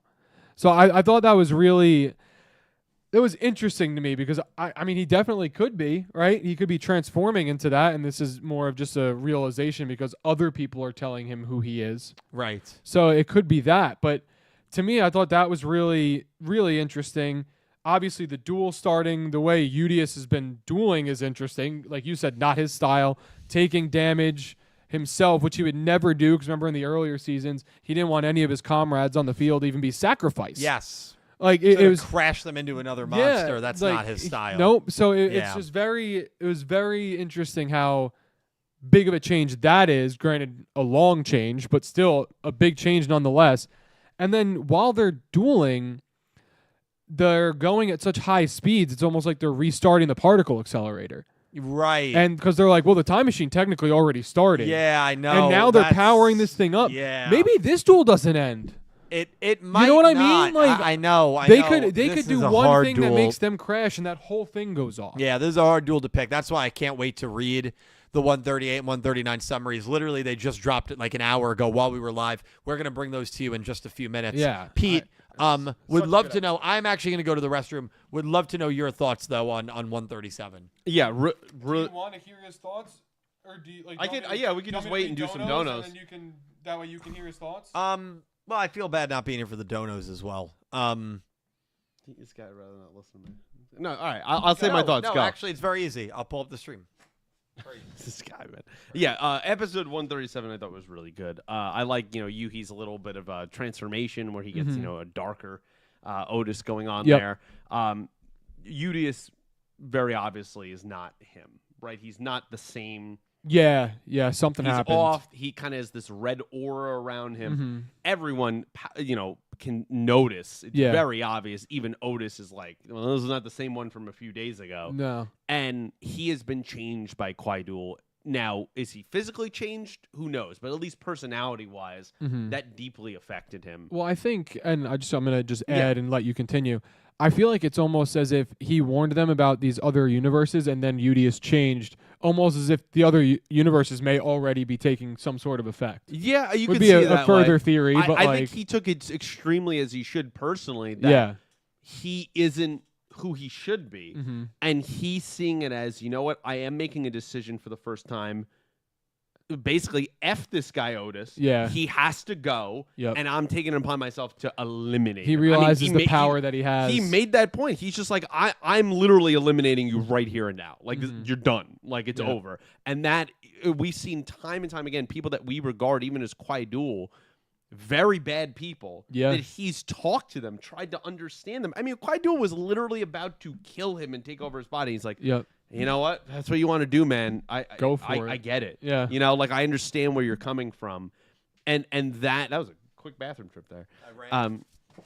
And that part I can completely understand with him. Yeah. And now you could see very different. It's not just the sacrificing. It's the in-banter dual conversation. Are you where just he's gonna like, keep yapping? Are you done like yelling at him? Where even Otis is like, what the hell is going on? And he's intrigued, right? 'Cause Yeah. that's his He's something. like, this Oh. guy. And he's a little sadistic himself. Yeah. So like it picks up on that Something. mantra, and he says at the end, I actually didn't even think of that. It's a good point that you said, Cal, where maybe they kind of are restarting the particle accelerator because he even makes that point, Otis, where he's like, "Oh, well, I'm going to hit my foot on the gas now, right? Basically, I have to take this more seriously." Yeah. But physically, they are flying faster. Yeah. This is getting more intense. It what's is. going on It right is. now, and maybe between kind of the dark matter power, Quaidul is, maybe there's some essence of him in Udius. Maybe they have enough kind of power here that they don't. Dormammu is dormant in Right. Udius. Yeah, Yeah. that they don't need all of these kind of other elements like the cat that were almost done by Gohayuna. Yeah. They can be enough to sustain, I guess, a time-ripping event. And not only that, the amount of dark power that Yugi or Otis is has, right? The dark matter universe yeah. right now. He's all that's left. So that's a lot of Yeah. dark power, dark matter, and the whatever you cat, want I to put guess. it. Yeah, and Yeah. Mua.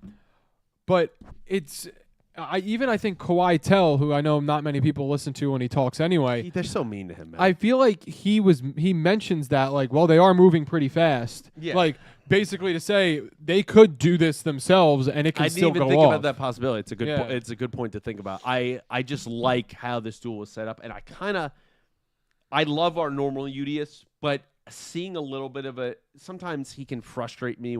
How dumb as bricks he can be, And nice sometimes. he is to everyone, yeah. This is kind of an interesting story beat that I want to see how this gets resolved. So I'm kind of enjoying this Yep. right now. You know what I love? They've taken two characters that have dueled before. In fact, it was the very first duel of the show, and it feels nothing like anything we've seen before with Absolutely. these characters. It feels like they are dueling for the very first time. It does. And they're not. In fact, they just dueled against each other at the end of the last arc finale. That's how recently they've dueled against each other, and yet this feels brand new. Yep. So kudos to them for being able to set up a situation like that where it feels like these two characters really have not dueled before because we have never They seen. are both different. Right, we have never seen Udius like this, and even Yugioh, we have not seen him like this, where I think he feels a little like, all right, I got to ramp up a bit, and he's also fighting some inner thoughts about who he used to be, which That was very interesting because I was under that impression as well. Where Yeah. I thought that was well, that's what they sapped said. out of That's him. what they said. So They the said fact that's in there, I think that right there is the writer's avenue to go, hey, this guy's not going to be Otis by the end of the show, and he's going to be back to being Yuhi. I think that right there solidified that in my mind for me. I would was agree like- with that. I was like, yeah, he's going back to Yuhi. I don't think he's going to be Otis. I still think if I had to pick someone, I still think Yugioh will end up being Otis. Yeah.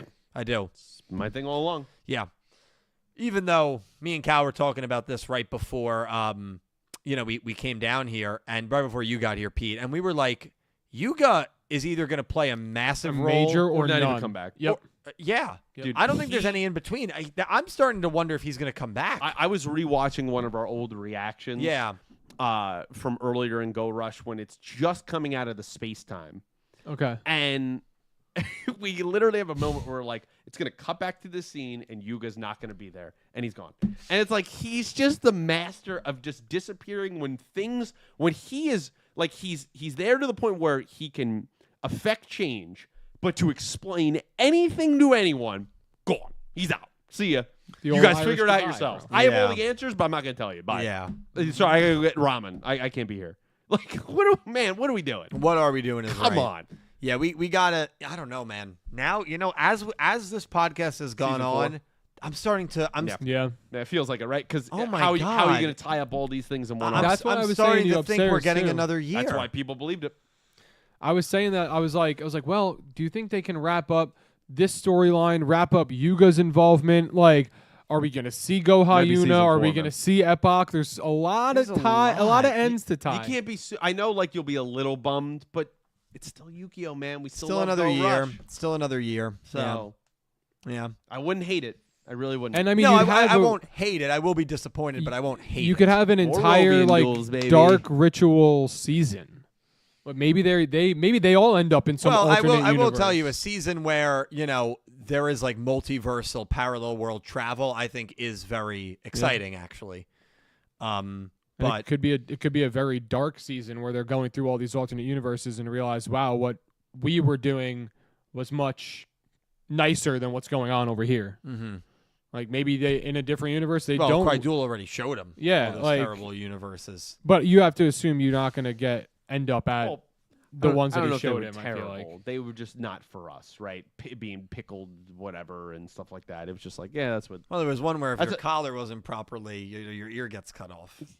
you know. That's again, it's one of billions of choices. Right, but I feel like he purposely showed UDS the worst ones to freak UDS Maybe. out and get I mean, him that could have been his intention. angry. Could have been his intention. Yeah. Now, Dill, with the Imagine a universe where you just eat as much candy as you want, no negative repercussions. That's the universe you belong to. Yes. that's Yeah. the only universe Wow. you'd want to be in. I would just eat candy all day and cookies. You already do. No, I don't though. You Yeah, did but for a like- little while. All right, so hold on. Can we just dive into this just for 2 seconds before Yeah. we get to summaries? And then we're getting to the summary. So you have all of these choices in the world, Mm-hmm. in the infinite possibilities in the multiverse, and that's what you're picking. Basically, the board game Candyland is where Like, Dylan wants to live. Are we there? Is Yeah, you're Bree there. there? Or Yeah, is it she's just there. you No, and sugary goodness? it's this life and this world, but but no effect. there's no negative effect to eating sugar. Is that for everyone or just you? It can be for everyone.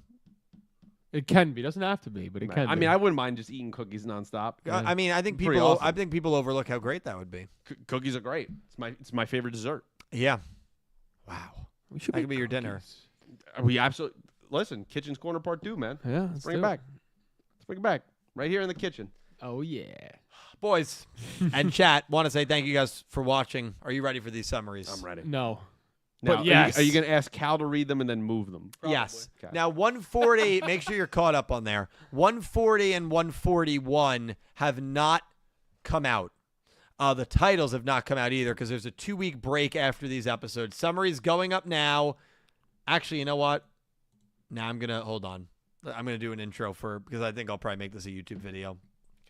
Okay. All right, dude. When we say goodbye, we are not ending the stream. That's right. We had to clear that up Yes, from last yes. week. Okay.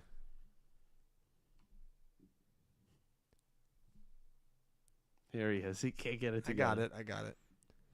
Hello, everyone. It's Dylan from Yu-Gi-Oh! Everything, and welcome back to another Yu-Gi-Oh! Go Rush episode summary reaction, discussion, review, whatever you want to call it. We are live on our typical Wednesday night Crazy 8's podcast. I want to thank you all for watching live and whoever might be watching back. The summaries just dropped. They did. Oh, For yeah. 138 and 139. Now, these are going to be the last 2 episodes. 139 is airing Jump Festa weekend, which, of course, Jump Festa is in. Yeah, it's crazy. Less than 9 days. The summaries are out. We do know that there is 2-week breaks after the episode 139. So no episode on the 29th And the fifth. And the and the 5th. 5th. Yep. Yes. We're in the middle of the UDS Yugioh duel. I think we should just get right to them. Let's do it. Let's do First it. time seeing them. All right. Here are the summaries. Also, Cal Pete, as you know. Oh yeah, Cal. Oh, yeah. Sorry. I rude of me not to introduce you. Cal, Pete. Yeah, You we guys got that. know Just him. for you YouTubers. Yes. Yeah, of course. All right, Cal, would you like to read 138, man? Yeah, just keep them in place. All right. Episode 138, Time Power. Yuhi and Udius's duel keeps getting more and more intense. Due to the time travel system going out of control, information of the past and future becomes time power and overwhelms Udius, causing him immense pain. And then Yuhi undergoes another transformation. Now, we knew that summary, and the 139 is the one I'm going to be super interested in. Yeah. Another transformation. How many transformations is this guy going to go through? He's trying to get to what regular Otis looks like. Maybe. Yeah. All right. 139. All right. 139. Episode 139, Great Growth. The arc finale of the penultimate arc. What we assume is. Assuming if it's a 3-year show, yes.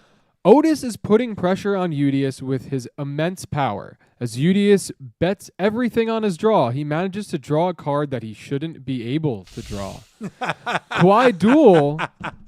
Quaiduel then announces that an alien warrior has obtained power equal to that of a devil god through great growth. Udius no longer has any doubt or hesitation. Oh, my God. Well, what a that's not good. summary. That's not good. I think that's great. I think he's going to win. Oh, man. Did the He's term the devil devil god, god. does that would freak you out? I mean, I think the Did the term devil Hang god on. freak Hang you on. out? What world did what sick world did Quaiduel go to get this ritual card? There's a bunch of witches there. It's an evil place. I mean, that's what it seems Yeah. like. He took it from them. Right? Associating ritual summoning with that of a devil god. Yeah. Wow. He was in the Agatha All Along show. Oh, God. Also, Quaidul wakes up, I guess. Just Oh, yeah, gonna Quaidul's just awake. gonna throw that one in there too. What do you make of it, Pete? I mean, it's wild. I mean, kind of, the king kind of made this proclamation, I think, in this last episode where he was just like, oh, he's acting like a devil god. Mm-hmm. And I kind of see that here. Yeah. And now to get the words itself is, that's why I said it's not good. It's not good. And it makes me think, if this is the last arc of the show, well, crap, are we going to be fighting Yugioh? Is this kind of the direction we're going for the last arc of the show? That part makes me nervous because if he's in the finale of this arc is achieving this devil god power, is using a card that he shouldn't have, which makes me think it's kind of one of those dark cards that we've seen 40 episodes ago or whatever that it was. can corrupt you or something. Yeah, that really worries me where we're going the last, presumably, 13 episodes. Can't wait. There are a lot of people who, before these summaries, were theorizing, hey, because it's so hard to figure out who the final villain's going to be, maybe it'll be Yugioh. With how he's acted in this duel so far. Could be. Devil God, what a term. Cal, your thoughts on these summaries? I mean, Yugioh has basically gone insane. Yeah. And Otis is transforming. So, right.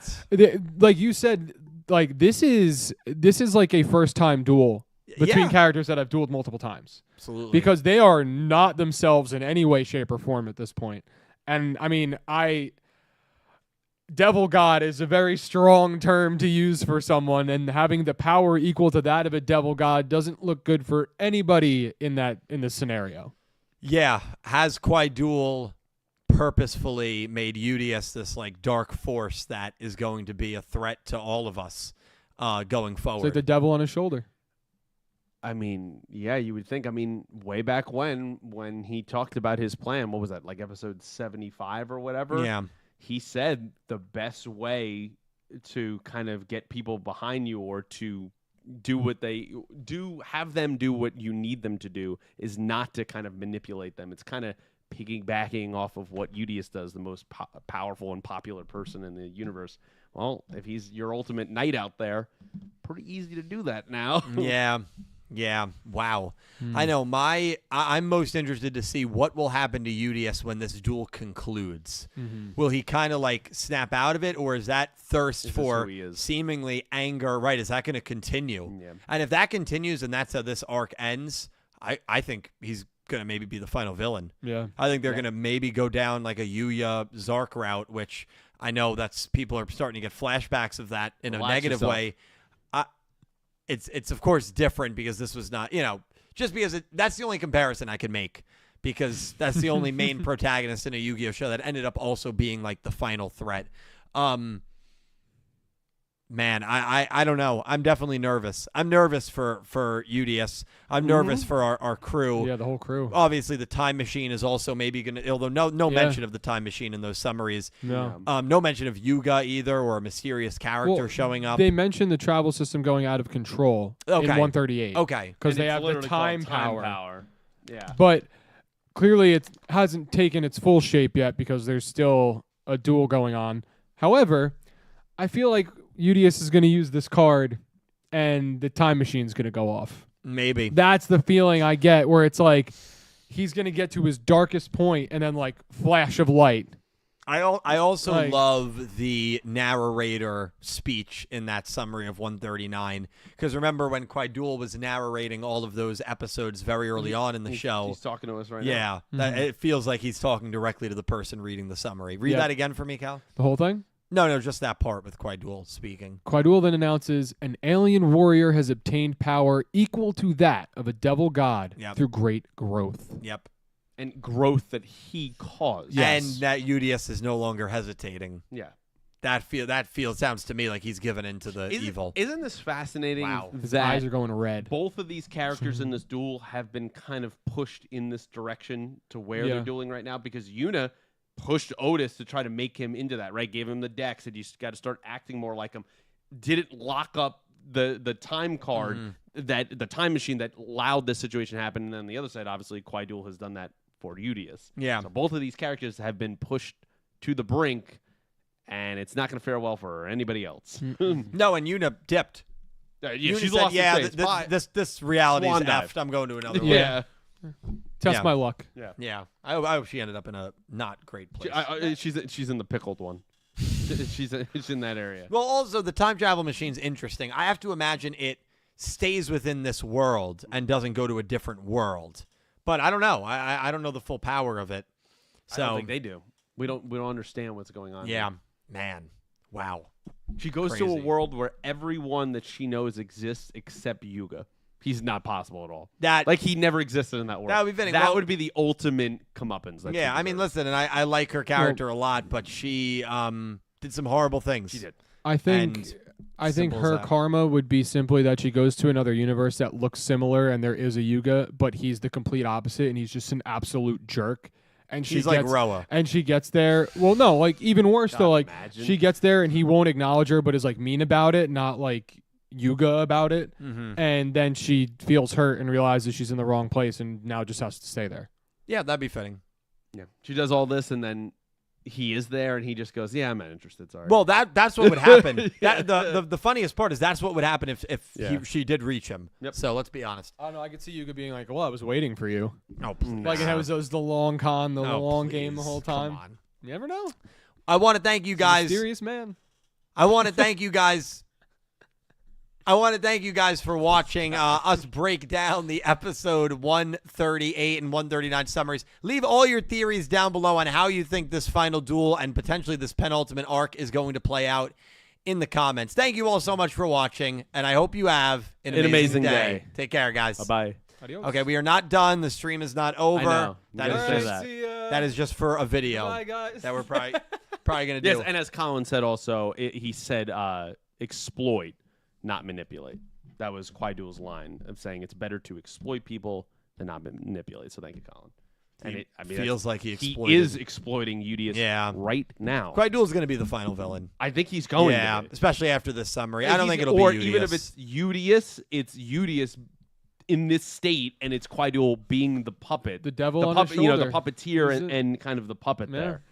You think we've never seen this in Rush, unless I'm misremembering, but I don't think we have. This was a dual style that we saw in Zexal. We saw it in 5Ds. Do you think we get the finale duel 3-on-1? Udius, Yuhi, Uemu versus the God Kwaidu. I think Godwin in 5Ds, that duel. I think the Faker duel in Zexal. What do you think? Okay, it's just spoiling everything. Sorry. That's a wild concept from where we are right now, I know. right? Because right now Yumu's, she's on the fence, but she's on her way back to the crew. Like She's the yeah. best of the three of them Yeah. right now.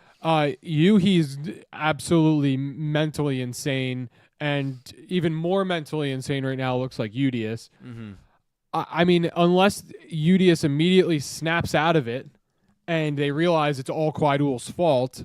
And then he's like, "Don't He worry." doesn't even we're-" have to immediately. He could stay that way for the first 6 episodes of the arc. I guess, yeah, they could know? kind of win him back in Yeah. a way. And But you give 3 episodes. but for you'd that have to duel. win Yuhi back too. I think that could happen upon defeat here against Udius. And you think all of his memories come back? well, some of them are back. That's what I mean. Yeah. So like, they've already set the path for that. well, what I'm saying is, with how the time power thing is going crazy, Yeah. and more things are starting to show up from the Yeah. past and the future. Yeah. That could literally give him all of his memories back Yeah. to the point where in defeat, he's like, "This isn't who I'm meant to be. Like, I'm Yuhi. These are my memories. This whole thing gave them back to me, basically." And then they're like, "But the future I saw, we have to take out Kwaidu, and Kwaidu's gone. Like, he vanished. And now this last arc is going to be, all right, now we got to take him I like down." that. I think there's a lot of ways you could get to it. I Right? like that one. Yeah. What do you think about that? It's fascinating. I'm not gonna straight up say that Yuhi has some of his memories. I don't think he has memories of him. He just has this doubt of like, who actually am I right now? I think it's just that like he can't understand who he was, but he also can understand I don't know if I'm who I'm pretending to be right now. He's in a really awkward state there. Yeah. So yeah, I mean, I guess of what Cal is saying, I could see it playing out like that. I do like that 3-on-1 idea because I've been someone that has tried to stick to the point of like, we have 3 main characters. Okay, it is Right. twins and Yugioh. Right. I said that for a while, like, and I've been losing that battle, to be fair. Like, Yumu was very irrelevant in season 2. Like, I've been losing that battle. But I think if you want to tie this show with a bow, assuming we're ending here in the last arc, that's a perfect way to honor these characters. Right. It's a god, and it's our 3 characters. You know, we brought Yugioh back. We learned, we brought Yuhi back. We have learned through all their journeys together, their UTS connection, and they all need each other in this moment. Power of Everyone friendship. needs them to win this. Yeah. I would love that. I think it makes so much sense. Now- It just came to me. I have think it makes so a much question sense. for that scenario. Well, Sure. 2 questions. Yeah. One, we're just not going to hear from Epoch, I assume, Well, Epoch and Yugioh Goha 9. Yuna. Yu-Gi-Oh! 9. I'll episode be- 41, Yu-Gi-Oh! 9. Like, Last scene of the episode, character walks in. We're like, who is that? Pans from the bottom up. It's Epoch. It's Epoch. How is she here? I'll be Epoch totally and Yuna. honest. I do not think all of the characters that have gone through the time Okay. machine are coming back before the show ends. okay, well, that's question one. I think there's a that's- shot none of them do. Yeah. Well, then question 2. Yeah. So then no Yuga involvement for the last arc. Because where are you fitting Yuga in? He comes down from the sky like he always does. Or is Yuga someone that helps them bring Udius back to Earth? Like back down to their team? I think Yuga Or is a ceremonial duel. so he comes back for 1 episode at the end? Oh, it can be 2. Yeah, he daps up some people, and then he dips. Guys, you did a great job. I was watching you the whole time. Yeah. I was streaming We live. can't- we can't not have this show end without seeing Yuga Udius. Yes, you can. You know you can. Oh, but it would be should so it? disappointing. No, what if But Yuga? yes, you could. What if Yuga comes back and he defeats Udius and brings him back to the squad? Like gets him right, I'd be fine with that. I'd be fine with that. and Like, then you've missed a lot, man. You remember that crazy blonde girl? She gone. She looking for you. Yeah. So And you know Yuga's reaction, oh well. yeah. I'm sure she's okay. That'll be his reaction. Where he just goes, who? Yeah, exactly. Oh, the Gohan? Can you show me the Matsuba? I'm trying to get there. Where's the Sokka at, by the way? He actually shows up on one of her machines. Well, he's over. Yeah, that's just crazy. No, that see, if I was a writer, I'd be sick wherever in Yu-Gi-Oh! 9 Goha Yuna lands. She looks on the wall. She's somewhere, and like 60 years earlier, just a picture of Yuka and Asaka Oh my god, together, and she's like, "I did all this for nothing." that'd be That bee got me in the end. She got me. Yeah, that'd be fitting. She walks into that world and it's just it's their wedding.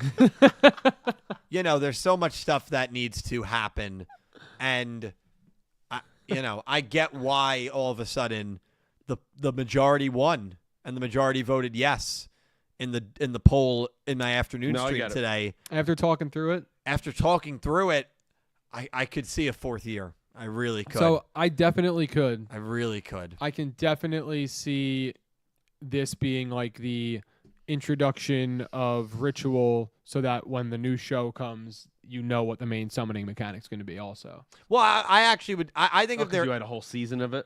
I think Yeah. if there will be a 4th year of Go Rush, then I think whatever Yu-Gi-Oh! 9 is, assumingly it would start in 2026. Then I actually think it would not be ritual focused. I think it I'm would be saying something I'm new. saying if this is one more arc. Oh yeah. One more. Oh, I know. Yes.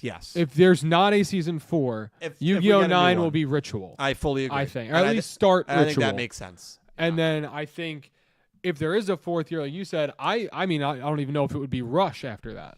Are you guys in favor of this? If Yu-Gi-Oh! 9 is a Rush Yu-Gi-Oh!, give it to us where like there's a different origin story, or do you feel like the origin story should remain Yuga's the one who created it? Good question. Could there be a book out about it in Sevens? Well, my big idea is what if you had it 10 years or 20 years after like one of the Gallup shows ended. I know that's very unlikely for a lot of reasons, but if you did that setting, it would have to have a different origin. Yeah. Maybe Kaiba Corp created it. You could come up with whatever. Well, you could say a new startup came up and created it. Sure. Yeah, there's very easy ways. Or do you feel like Yuga is the creator of Rush, and any Rush duel anime that takes place should keep that in check? Because I can see both arguments. With the alternate like multiverse, alternate universes, of course, it could just have been created by a different person in a different universe for whatever reason. 100%. John. Yeah. A dog could John have created Yuga, it. yeah. Right, or Like, a dog created it. literally. Sally the Beagle. Yeah, Sally the Beagle. Shout out Sally. Yeah. So I think there's a lot of options. Yeah. But how do you feel? I mean, you're internally debating it. I think for this 9th one, in my mind, I have it as a trilogy. So it'd be weird if anyone but Yuga made it. For the future, yeah, I wouldn't say you have to paint yourself into that box that he's the only one who's ever made it. I mean, how long did we watch Master Duels and you didn't look back in Arc 5 and be like, oh, that guy Kaiba, Well, that's a great point. Well, you know what I mean? right, Like, it was industrial. Nobody thought about him and Pegasus. Nobody cared. Right. So, like, you can, as you get further away, you can do that. But you look at the first 3 shows, you're like, some serious connections there between the first 3 shows. This feels even more clearly tightly wound. And I feel like that's where the 9th one's going. That how could you not? Unless you clearly say, we are going to a parallel universe, and John Yuga made it there. Okay, totally get it. But John otherwise, if we're in the same timeline, the same universe, it's Yuga. Yeah, if it's the same universe, it's the same. I agree. Yeah, cool. We want to read some super chats donations from the wonderful people. I'm sure there's a lot. Go ahead. I'm sure there are. We've been live for a very long time already. We're gonna get through all of How these. long Don't have you we been worry. alive? Hour 40. Damn. And we've done like 1 donation. Correct. Shark Messiah donated $5 5 times. So $25. $25. Thank you, Shark Messiah, to write a theory. Let me get another water and I'll read it. Get another water, bro. This guy's cutting out on us. What are you doing? Was that the stanky leg? Oh my god. Do the stanky leg. Shark Messiah, thank you so much for the $25 donation. Since the show is starting to wrap up, thought I would throw out one final prediction / theory as to how the timeline could still connect to Go Rush to 7's, with them being in the same timeline despite all of the crazy events that have happened. Part 1. So obviously this all hinges on Epoch and Yuna being brought back to the Go Rush world, which is possible, but who knows. Now that that's out of the way, I can start with the crazy parts. I think that Yuhi / Otis won't be the last villain. Okay. Part 2. I do think Otis will be the final villain, but I think White Otis will take that spot. Okay. The true Otis in form of Yuga. Either with Yuga defeating and stripping Yuhi of the Otis name, or with Udius defeating and saving his friend. Either works. Part 3. With that, I think the ceremonial duel at the end of the series will be Yuga / Otis versus Udius to send everyone back to the past, where I believe Yuhi will take over the Goa company as its president. However that happens, there are multiple ways. Part 4, Yuumu steps back from company life while Yuhi builds up the Goha empire to becoming the ancestor for the Goha siblings. His dark matter powers are similar to what Goha Yuga / Swirly had, and both families prepare for the events to come. Part 5, I just got paid so I can't be stopped, LOL. With rituals coming, I'm hoping we get more meme decks for old rituals from DM eras, such as Hungry Hamburger, Skull Knight, and Zera Masked Fiend would be fun too, and the real Black Luster Soldier. First of all, Shark Messiah, thank you for the $5 donations. Greatly, greatly appreciate it. Thank you for sharing the theory. We always love hearing theories here. What do you guys make of it? I mean, it's not out of the realm of possibility. Well, I'll say. it plays into the thought that Yuga will end up being Otis. Yes. I mean, it's very And heavy into I think that it structurally does make sense. Like, I think that, you know, whether it be Yuga defeating Yuhi Otis for that title of Otis and kind of setting everybody back on the path that they should be on, basically resetting the timeline back to maybe what it originally was supposed to be. Right.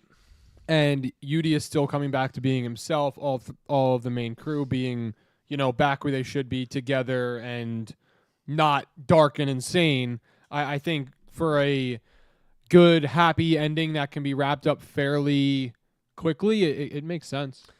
Yeah, I mean, we'll see. The fun thing about theorizing Shark is we get to see how much we were like right on, and what we maybe totally missed on. I mean, I do like it, and I think it heavily relies on Yugioh coming back, which is not a conclusion that it will happen, and it heavily relies on Yugioh being that original Otis. Something obviously, Pete, you theorized way back when, 4.5 years ago. Yeah, may have been episode 2, but it was very early on. Yeah, whatever it was, first or second episode. Yeah, it was very early on. Shark, thank Pete. Anything you wanted to add to that theory, or? I mean, yeah, it's good. There's a lot there. I just don't know if we will get as perfect of the ancestral questions as Shark lays out there.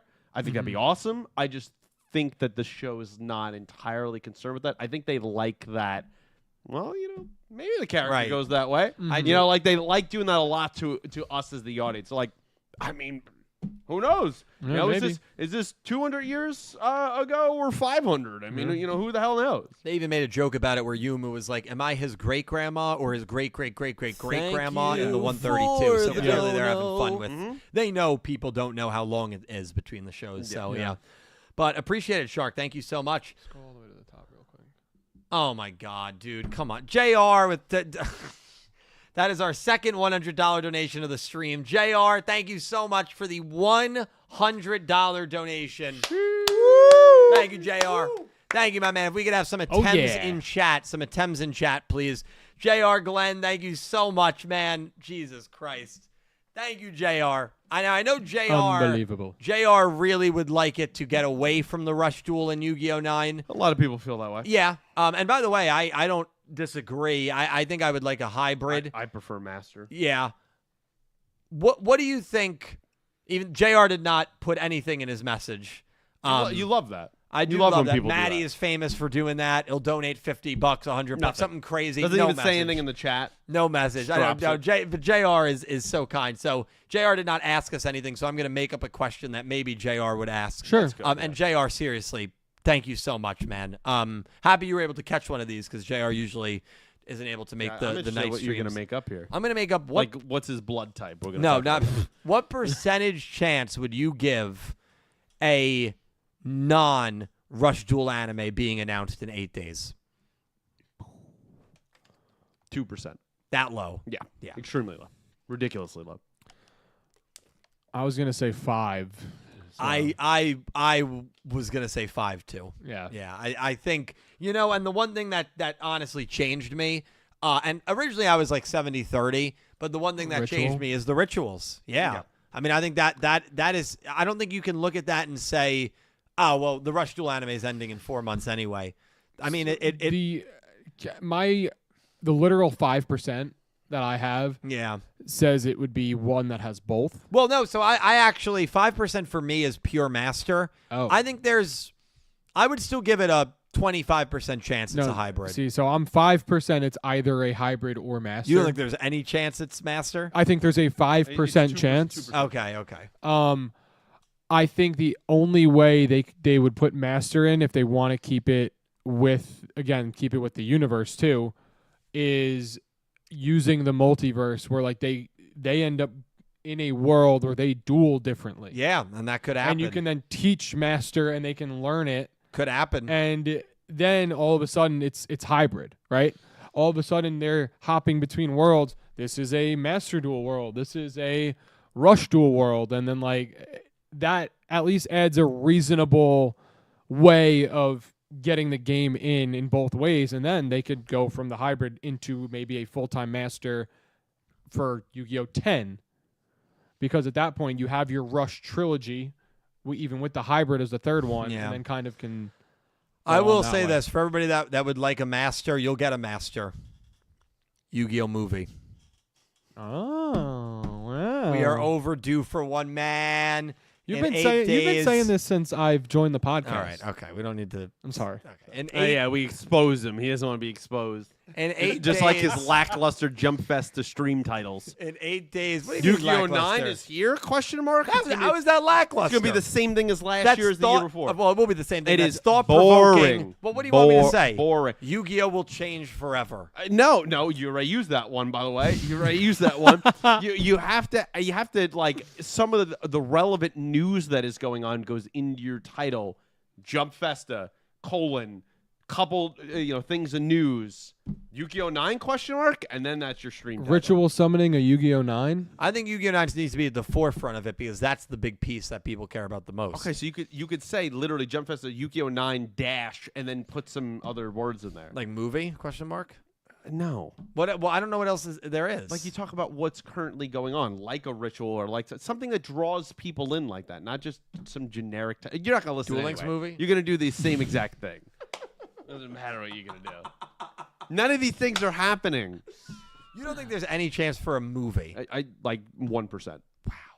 So you think there's a better chance? So you think there's a better chance Yes. for a Master Rule Yes, anime the than movie. a movie? I'm telling you, they don't seem like they have a focus on doing movies right now. That was a Gallup thing. You have no proof that Bridge, who is only on their second show, is going to be like, yes, let's also divert resources. Or, your theories that you put on videos. Oh, they're cooking. Gallup's cooking back up. They're dead. Oh no, I've never said that. You've hinted. No, You've hinted. No, I watched no, those I don't, streams. No way. You've I don't hinted. want Gallup back. I've never said that. Just I think for a Gallup movie, is. I'm saying. Well, I think there's a chance that maybe. There it is. Am I right? He acts like I don't watch his streams. I hear what you say. I don't think it's the craziest thing that maybe they go back to Gallup and say, "Hey, how about you just do a movie?" I don't think that's the craziest thing. If a movie is going to happen, it will not be Bridge and it will not be Gallup. It'll be a different. Studio. Do you think we will ever get a movie? Yes, I just Okay. don't think. I think we're in kind of a new birth of Yukio. Yeah, that's fair. I think there has to be a little bit of a time to allow this to breathe. Like 5 years.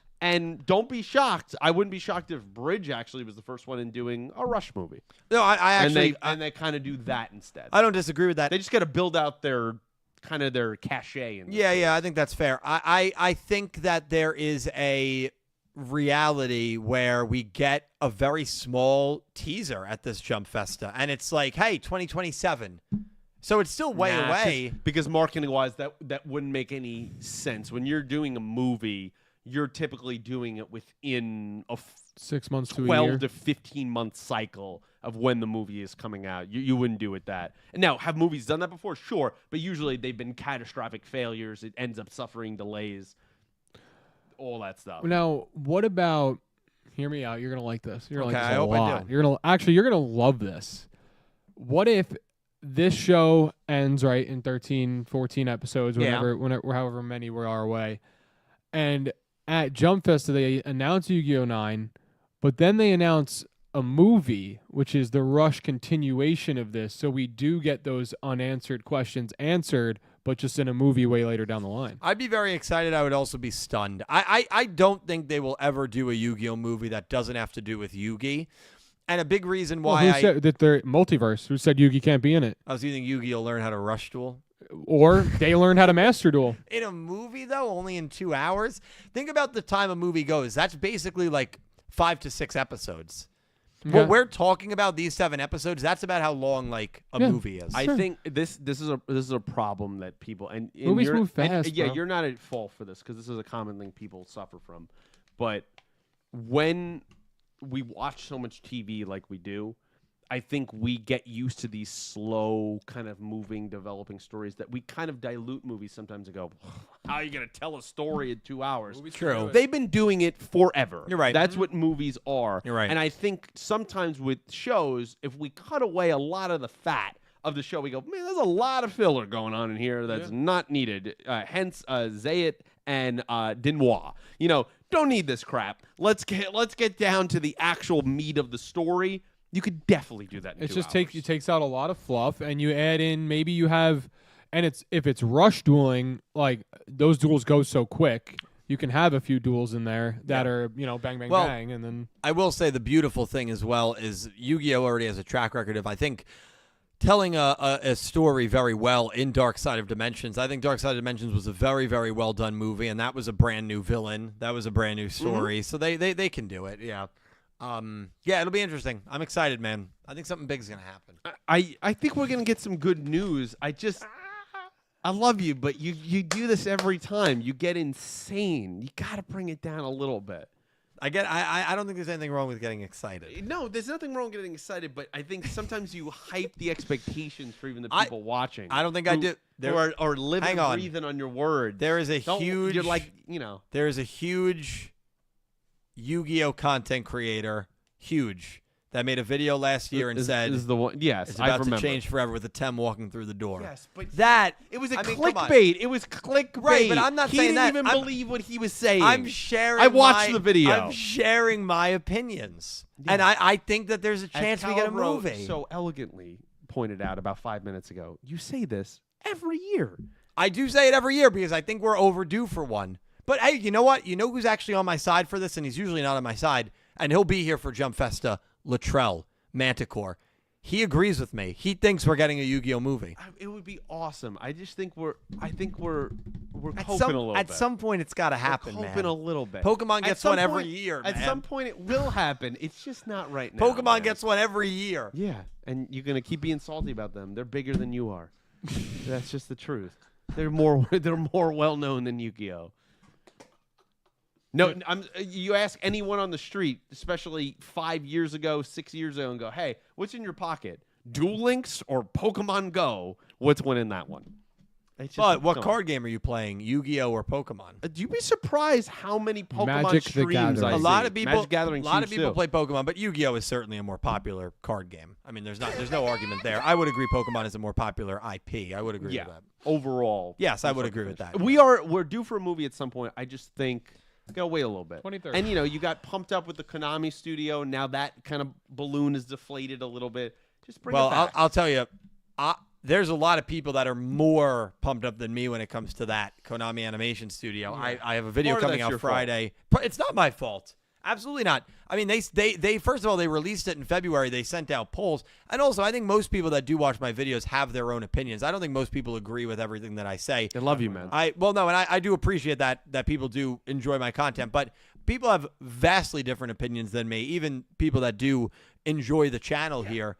Konami Animation, there's a lot to be excited about there. However, I always felt like this was too early of a spot for them to announce something. Yeah, and I won't spoil the video, but they pretty much said as much. In November, so, yes.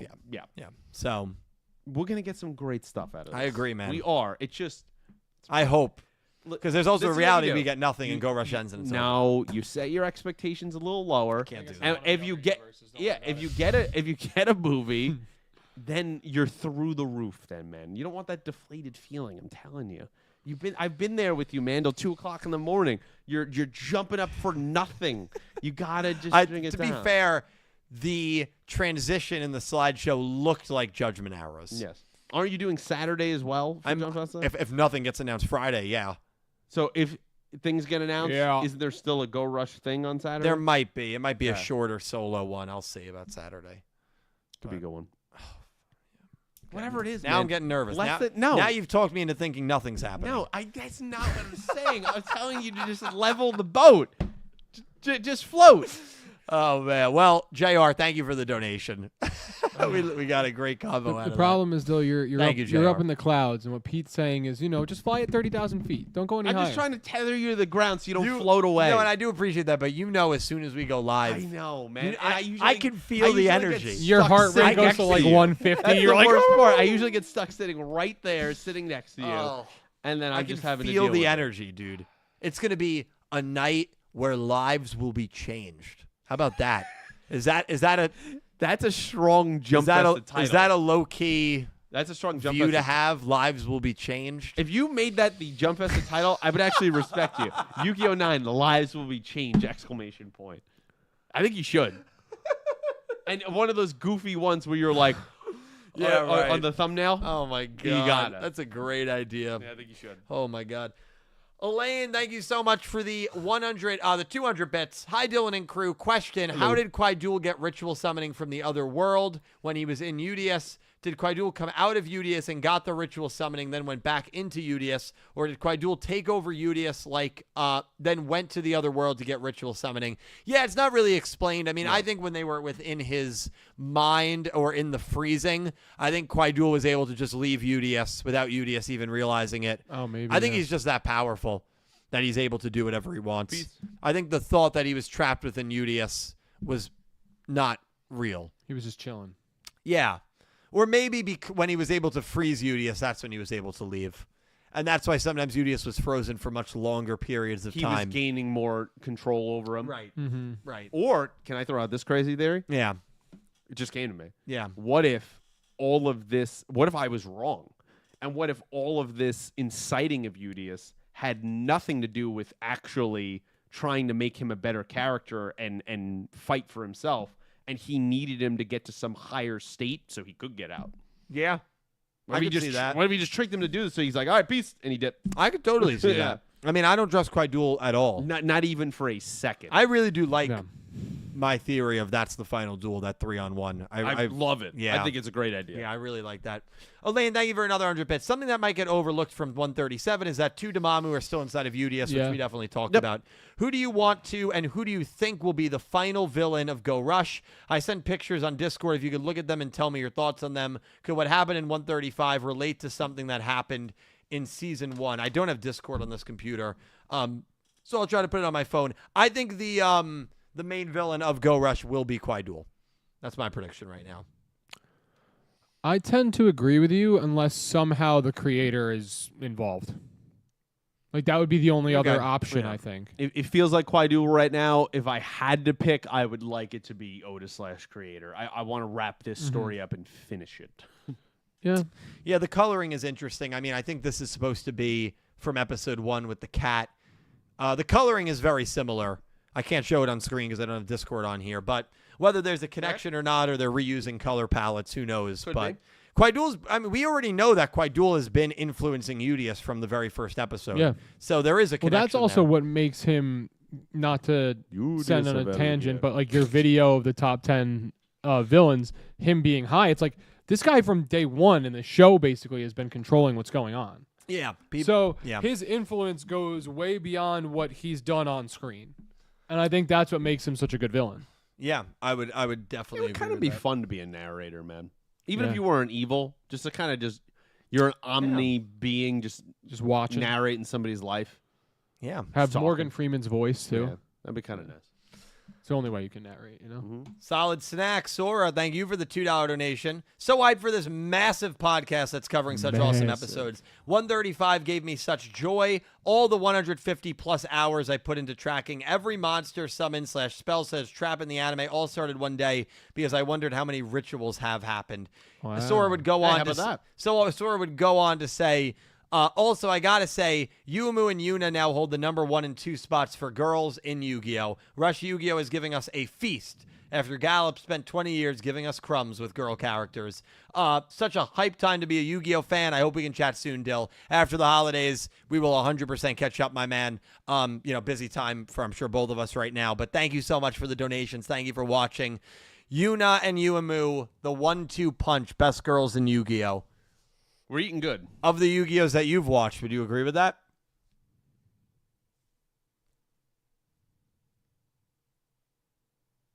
I don't have many to go off of. So I know. Yes. Okay.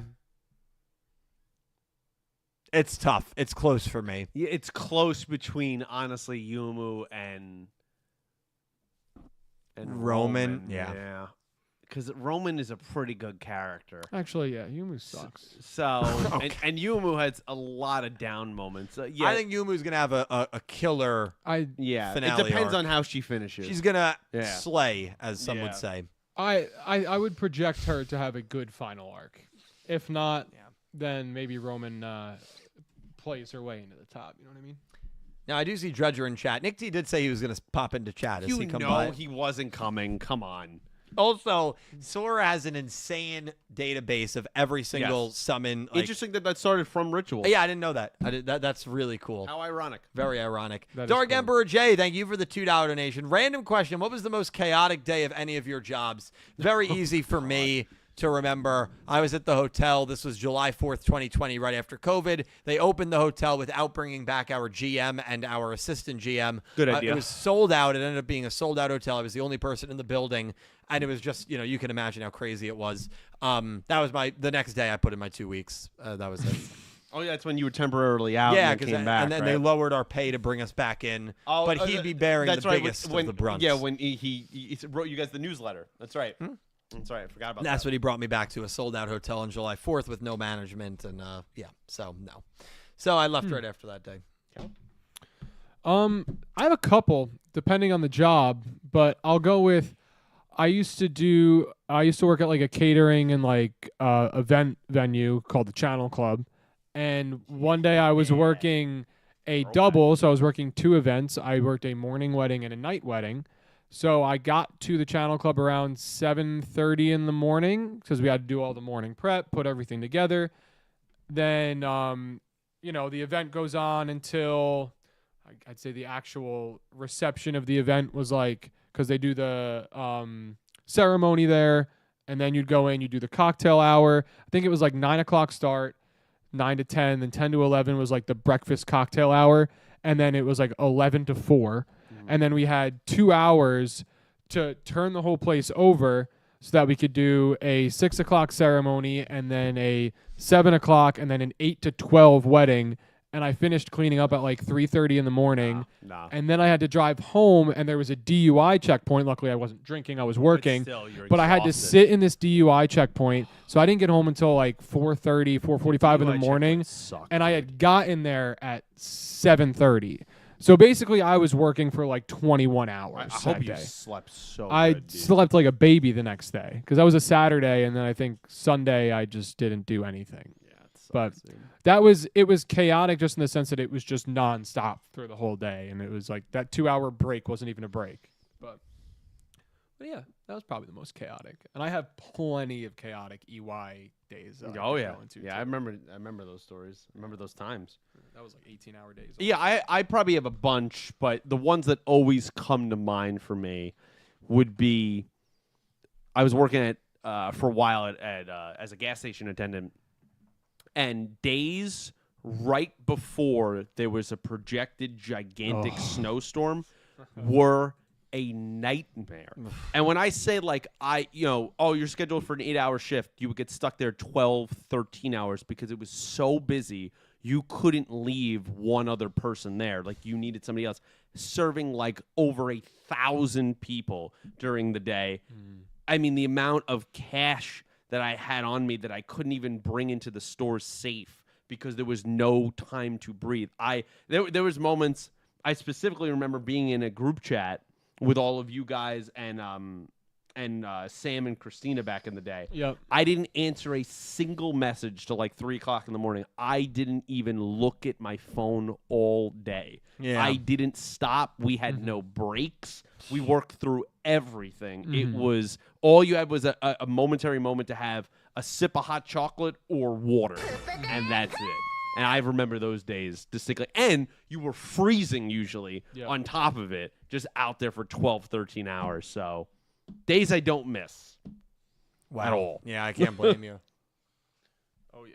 Jeez, man. Yeah, that's crazy. People panic for no reason. Where are I you know. going that you need gas in your car and 12 gas cans? Never made You're sense. going nowhere. Yeah, it never made sense to me. You're inside for a snowstorm. It never made Drove sense me to me. crazy. At least like the gas cans make sense for But a they would generator. do it too much, right? No, It's I more know. than the generator in your snow blower. It's like, bud, Yeah. you're not. This ain't Buffalo, okay? They're not gonna find. Oh, we're not gonna find you for a month. Like you're Yeah. gonna be fine. But like okay? if you're getting 2 gas cans, all right. Maybe you might not leave your house for 3 And they days. slow, and maybe dude, you you need understand it. Like, how much they slow you down when you're Oh, in like yeah. a rhythm, and then you have to sit there and hold it, Yep. and you have all these people honking and yelling at you, and nobody has any patience. They're Yeah. all pulling in from different in directions. their nice warm cars It's as a you're freezing. nightmare. A nightmare. I'm sure. Hey, stay warm out there, buddy. Dude, I would have punched people in the face when they said that. Oh, my God. Oh my God. Dark Emperor, thank you so much. Hey, Thank you for another $2 donation, Dark Emperor. Can I propose an idea for Jump Festa? Can we have Nick T fight the Cleric Beast live at Jump Festa? And if he wins, I'll give $50. And if he loses, I don't know. You guys think of a punishment. We are definitely not going to do that. One, It'd be funny. Well, I'm not even 100% sure Nick T is coming never to know Jump with him. Festa, to be honest. You never know. I can confirm everybody else will be there on the Yes. main crew. Nick Yes. T, I'm actually I'll be there. not 100% sure he'll even be there. But if he is, we'd have to hook up. It's just too much work. Yeah. It would be funny, though. It would it's be a funny funny. idea. Because you would be peer pressuring him into playing it. Yeah. Which would be funny. Yeah, it would be funny. So we'll see. But yeah, he had a chance to play it on the 24-hour stream, and he backed out an hour before I went live. Well, so that's, it's Nick T, man. yeah. Night Fury Lover, thank you for the $2 donation. I'm seeing Sonic 3 the day before Jump Festa, among other things. Next week is busy for me. Cannot wait to see Sonic 3. Cannot freaking wait. When are we going to see that? Oh, yeah. I'm seeing it with John, but I'll let you know when we go. John's coming home? Yeah. I didn't let anybody else know. I think it's a surprise that I just announced publicly on stream. All right. Yeah, I screwed that I one up. hope I see him. I hope I get to see him. I just talked to him on Sunday, so yeah, I hope I get to see him now. That's crazy. I think it's a surprise. All right, don't tell Dill any of your secrets whatsoever. Sorry, John. He's not watching, but still. Thankfully, this isn't Twitch because he would be here. I know. Jesus. Cena, thank you for becoming a channel member. Raw Yellow, thank you so much, Cena. Thank you. Cena. They said earlier they were going to do that. Well, yeah, they had mentioned that they were thinking weren't on about the it. desktop. Oh, is that what it was? They were on gotcha. mobile. Oh, Cena, thank you so much. I really appreciate it. Yeah. She's very nice. You Got have any some more? super chats? You have any more links before I start? Nope. You got them all? Yep. Okie dokie. Hit those Okie dokie, supers. skokie. We are heading to the donos. Why? Excuse me. I don't know. Spice it up a bit. No. The dono. What a spicy. We got 29 months at Raw Yellow from Crystal Colvin. Raw. Thank you, Crystal. Crystal said, well, I can't say I am at least curious about the finale of this duel. Yeah, I mean, obviously, Crystal's a big Yuhi fan, so it'll be interesting to see how Crystal feels after the He's Yuhi dead. Otis stuff. Jesus. Yeah, I mean, I know Crystal's been kind of, I think, lukewarm on Go Rush as a whole. I mean, Go Rush could very well be ending soon, so. Yeah, you know. very true, very Yeah. true. We'll see how it all plays out. Crystal, thank you for being a Thank you, member for Crystal. 29 months. Seriously, thank you so much, Crystal. We got $5 Australian from Electra Kevin. Thank you, Kev. Kevin said, hey, Dill, have you been keeping up with Rush Duel card news? We've gotten some pretty sweet new cards lately, such as a couple of new Maximum monsters. Kevin, if you're referring to the Red Eyes Black Dragon Maximum, yes, looked very, very cool. Any other card news I have not seen in a while because I've really tried to stay off the internet for spoilers. Twitter. Yeah, I haven't been on Twitter in almost a month now. But I should check YGO.org and take a look at it. I can only think of the Red Eyes Black Dragon, but I'll take a look and see what other Maximums we got. So thank you for letting me know about that. Thank you, Kevin. Pick Rick Pick has been a Rick. member at Pick Rick. Slifer Red for 32 months. And Pick Rick said, one more year. One more All right, year. he wants one season more 4. year. He wants season 4. One more year. One more year. Oh, no. One more year. I actually don't want one more year, but I'm supporting Pick Rick. We're going to have to jettison you out of the spaceship. I'm supporting Pick Rick. Pick Rick, thank you so much for being a member for, speaking of one more year, almost 3 years. Thank you, my man. Sheesh. And we got $6.66 from that man 666. The devil donation. Thank you, that man. That man said, episode 135 was the best of the bunch. Quidul just calls out my issues with Udius as a protagonist. Well, that's funny because if you really are not maybe the biggest fan of Udius, I'm sure what Quidul said probably you're like, yeah, exactly. Yeah, he is a hollow shell. Like, yeah, Quidul, get him. So now we might see, and if Go Rush is going to be a 3-year show, it stinks that we're not going to see a lot of it. But Yeah. now we might see Udius. Well, we already are, right? Level Different. up. Yeah. Different. So very, very interesting. But yeah, that man, thank you so much for the donation. I know that man does have some issues with Udius, for sure. Let's talk it out. I don't think he had as many issues with Udius as he did with Jaden, the big X. I mean, I really like Judai, so. I like him too. That man I have does to not. disagree with it. He's the only reason, especially early on, to even pay attention to GX. The only reason. Look, I haven't He watched. keeps that show massively afloat, like nobody does in any of their respective shows. Yeah, I would totally agree with that. I mean, like, Cal, you don't understand, man. If you watch it, the heavy lifting that man does to keep that show alive is crazy. From what I've heard is that he lifts the show, and it's the only reason it's afloat for like the first 140 episodes or something like that. Yeah, it gets good. I think around like 175, 176. Okay, that's what I've heard. I haven't seen it, so I It can't. probably picks it up there. This isn't my opinion. This is just what I've heard. I haven't watched the show. Sorry, future Nadine. Yeah, sorry. You apologized to her before I could. Sorry, future Nadine. Yes. All right, you ready? Thank you, that man. Yes. We got $20 from Colin Cleves. Oh, geez, what? Colin. That guy's still around? Yeah, Thank you, Colin. allegedly.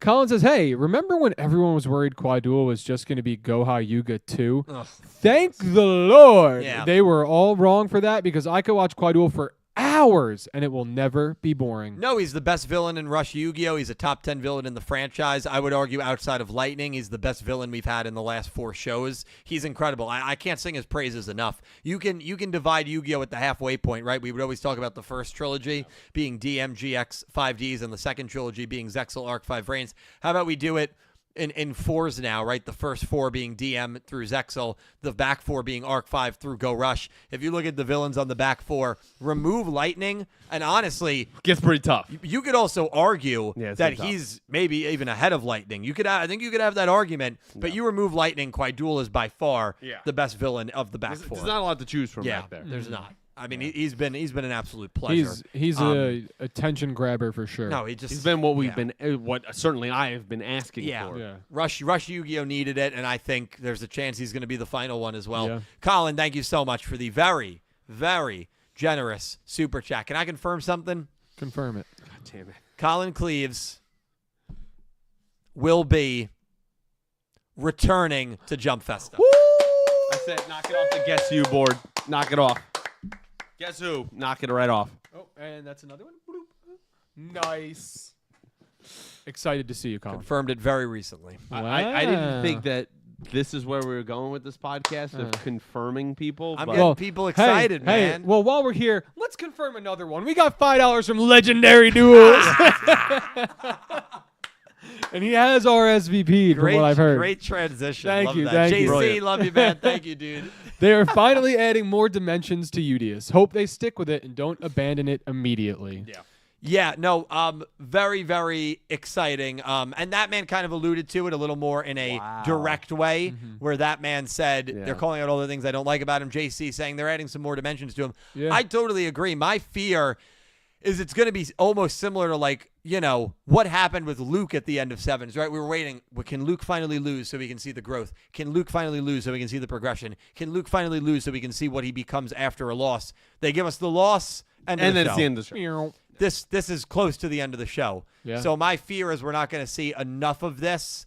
But I still think even if there is, and again, there could be a 4th year, but I think even if there is only another 12, 13 episodes left after 139, Yeah, you got time. I still think it's going to be Now, good. you got to do the whole bit.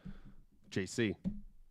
No, he has RSVP. For those that might not be aware, You gotta do the whole JC, bit. Legendary Duels, is coming to Jump Fest. Oh, my God. Let's go. Let's go. And you know what? Speaking of RSVPing to Jump Fest, and Nick T is here in the I chat. can't believe Nick it. T is He's here. shown up. Of So course. Nick T, can we get your confirmation? Will you be Nick T said he was at gonna show Jump up. Fest? Hold on. Big confirmation. Hold moment on, right I wanna here. hear it. We got it. This is a big moment. I want to hear it from There's been his some rumblings, Nick T, keyboard. that you're not coming, man. Yeah, allegedly. We're all watching the chat with bated breath. One of the main members of the Crazy 8's crew. He's confirmed. Bro, I've been confirmed for Let's weeks. go. Let's go. So just in case anybody didn't know, returning to Jump Festa this year, Nick T. I'm pumped up, dude. Woo! I am pumped up. Less than 9 days. Oh my god. Less than 9 days. Less than 9 freaking days. Count it. Count it. 8 days, 22 hours, 16 minutes, and 17 seconds and counting. And that's what's what happening? we're doing. What's happening? Jump Festa. We might get Yu-Gi-Oh! 9. Oh, we might get a Yu-Gi-Oh movie. Who knows? Dill? We could get a new game. And I We can could get a new guarantee movie. you one thing, ladies a and new gentlemen. show? We don't know what's going to be shown at Jump Festa, but Nick T's going to be wasted for it. I guarantee you that. Nick T, what Chow was referring to, Dark Emperor J donated and said, I have an idea. What if Nick T has to beat the Cleric Beast in Bloodborne live on stream during Jump Festa. If he does, I'll give $50. And I said I feel like that would not be a good idea. One, because it would be a pain to hook up and show. And two, because we obviously want to focus on the show of Jump Festa. So, Yes. But it would is be funny, though. It was a funny message, yeah. I agree. Yeah, I'm good. Ego. All right, beautiful. We'll keep JC, thank you, my man, for Thank the you, JC. super. We got another $5 Australian from Electra Kevin. Thank you, Kev. Kevin said, for Yu-Gi-Oh! 9, do y'all think the cast will be 11, 12 years old again like Sevens and Go Rush? Also, will Yu-Gi-Oh! Finally get a female protagonist? I have an answer for both of these questions. One, I think they'll be older. Two, I don't think it'll be a female protagonist. You want to know my another big prediction of mine? Yeah, make it. I think this is the year. Really? I think we're getting a girl lead. Do you think the world is ready? Yes. I think we're getting a girl lead. Yes. I think they kind of tested it by having obviously the twin with Yuumu. Obviously they were deuteragonists. We asked for that for a while. We did. I So this guy was right We here. asking. did. I was asking. Pokemon has it right now. Stop compared to Pokemon, man. Well, I think it's a fair thing to compare to a degree, but I think this is the year. Yeah, Yeah. it could be. I think they will. I agree with Cal. I echo those statements. They'll be a little older, and no. I actually think they'll be the same age. Okay. So I actually disagree. I can see 13, 14, I think they'll be like 12 again, but I hope they're older. I want them to be older. 27. I think they'll they're be struggling with rent. I think they'll be high school, like 14, 15. They're like, yeah, I didn't put enough money into my 401k this year. That's what we're gonna. And be the salaryman posters everywhere talking about how he's going to take your dude. take your homes Well, if you remember, don't pay. I think there was something if he shows up again, don't you have to dress as him? Wasn't that a The thing? salaryman? Yeah, I think if he Yeah. ever showed up again, you had to dress suit in a and tie. suit. Yeah, on and the I had to paint podcast. my face blue, right? I mean, you could. No, Sure. I would not do that. But I would dress in the suit. Thank you, Electra Kevin. It's a good question. I guess we only have, I don't know, 8 days, 22 hours to find out. Can't wait. I'm getting pumped, man. I'm getting pumped. We got $5 from Ice Aiden. Ice Aiden. Bum, bum, bum, bum, ba-da-dum, bum, bum, bum. Pressure. Thank you. Pete. My throat didn't feel up to I stuff. was waiting for Yeah, you. I hit him. I was It like, didn't. come on. It felt like it would have been a bad decision. That's fair. Thank you, Ice Aiden. Hello, Yugi Bros. I still haven't seen the episodes yet, but everything is a multiverse now. What next? The WWE yeet? Yeet. Yeet! Yeah, what if there's a character that looks like Roman Reigns that just walks into the room? Let me tell you, Roman Reigns, he broke my heart this week Why? because I saw him on Twitter tweeting about he's a 49ers fan, man. I'm sorry, I didn't know that. That really hurt me. So him and Bailey. Yeah. It's tough out here, man. And those are two people you actually two of my enjoy in loves, man. WWE. Speaking of the 49ers at Jump Festa, Honestly, that transition where What about Yes. Jump Festa? at Jump Festa, I am one half of a loser in a bet to Dylan, and I will be wearing. I'm a Rams fan. If you don't know, if you don't see the hat, I'm also on Super D Brat tomorrow as a tease. I'm live reacting to the Rams Niners game. I have to wear a Brock Purdy jersey that I've already bought. I already own it. It's rotting in my closet. Ugh. I have to wear that for the entirety of Jump Festa. It's gonna be a real rough night for me. And joining Pete on this rough ride, I also lost that bet. And to make matters worse for myself, not only am I going to have to wear a Chiefs Taylor Swift jersey, they also sent me a child's XL, not a adult how XL. you wear that? So I tried it on. I showed Dylan. I basically can't move my arms. Yeah, it's and it's fine. really tight. Ultimately, what I might do is like cut the sides of it and wear it as like a probably a cape. good idea. Almost. what's the number of the 22. Oh, It's gonna look Because like I'm a feeling bib. 22. Yeah. Yeah. How many more lives is Donkey Kong 64 going to destroy? It almost ruined yours. I know. It ruined ours. We have to stop Donkey Kong 64. Oh, but the theme song is just too good to let it dude, go. I know. Wait, I want to walk out to now, my wedding to that yeah, song. can we play that this weekend? Of course. Yeah, I don't think we'll get Donkey copyrighted. Kong. We'll play the dubstep version because I got the Oh, two even money better. guns loaded. So if Yu-Gi-Oh 9 gets announced, we'll shoot off the money guns and we'll play. And you're a big fan of Candy Kong. I've seen you in the shop many times. I go to the shop to fix my instrument. Sure. Yes. Your instruments. Yes. I got you. Oh boy.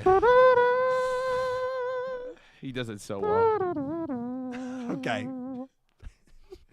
He's the leader of the fun. Thank you, Ice Aiden. That was the old Candy Kong Oh, theme. that is funny. Thank man. you, Ice Aiden. We got $20 from Nightwing1225. Oh wow, Nightwing. Thank you so much. Nightwing said, "Hi guys, you can call me Victor. Victor, thank you. Victor. And nice to meet you, Victor. Thank you. I like the idea of Yu-Gi-Oh! 9 being rush-focused, completing a rush trilogy as Dylan had mentioned in a previous video. Yes. Previous video. Yeah.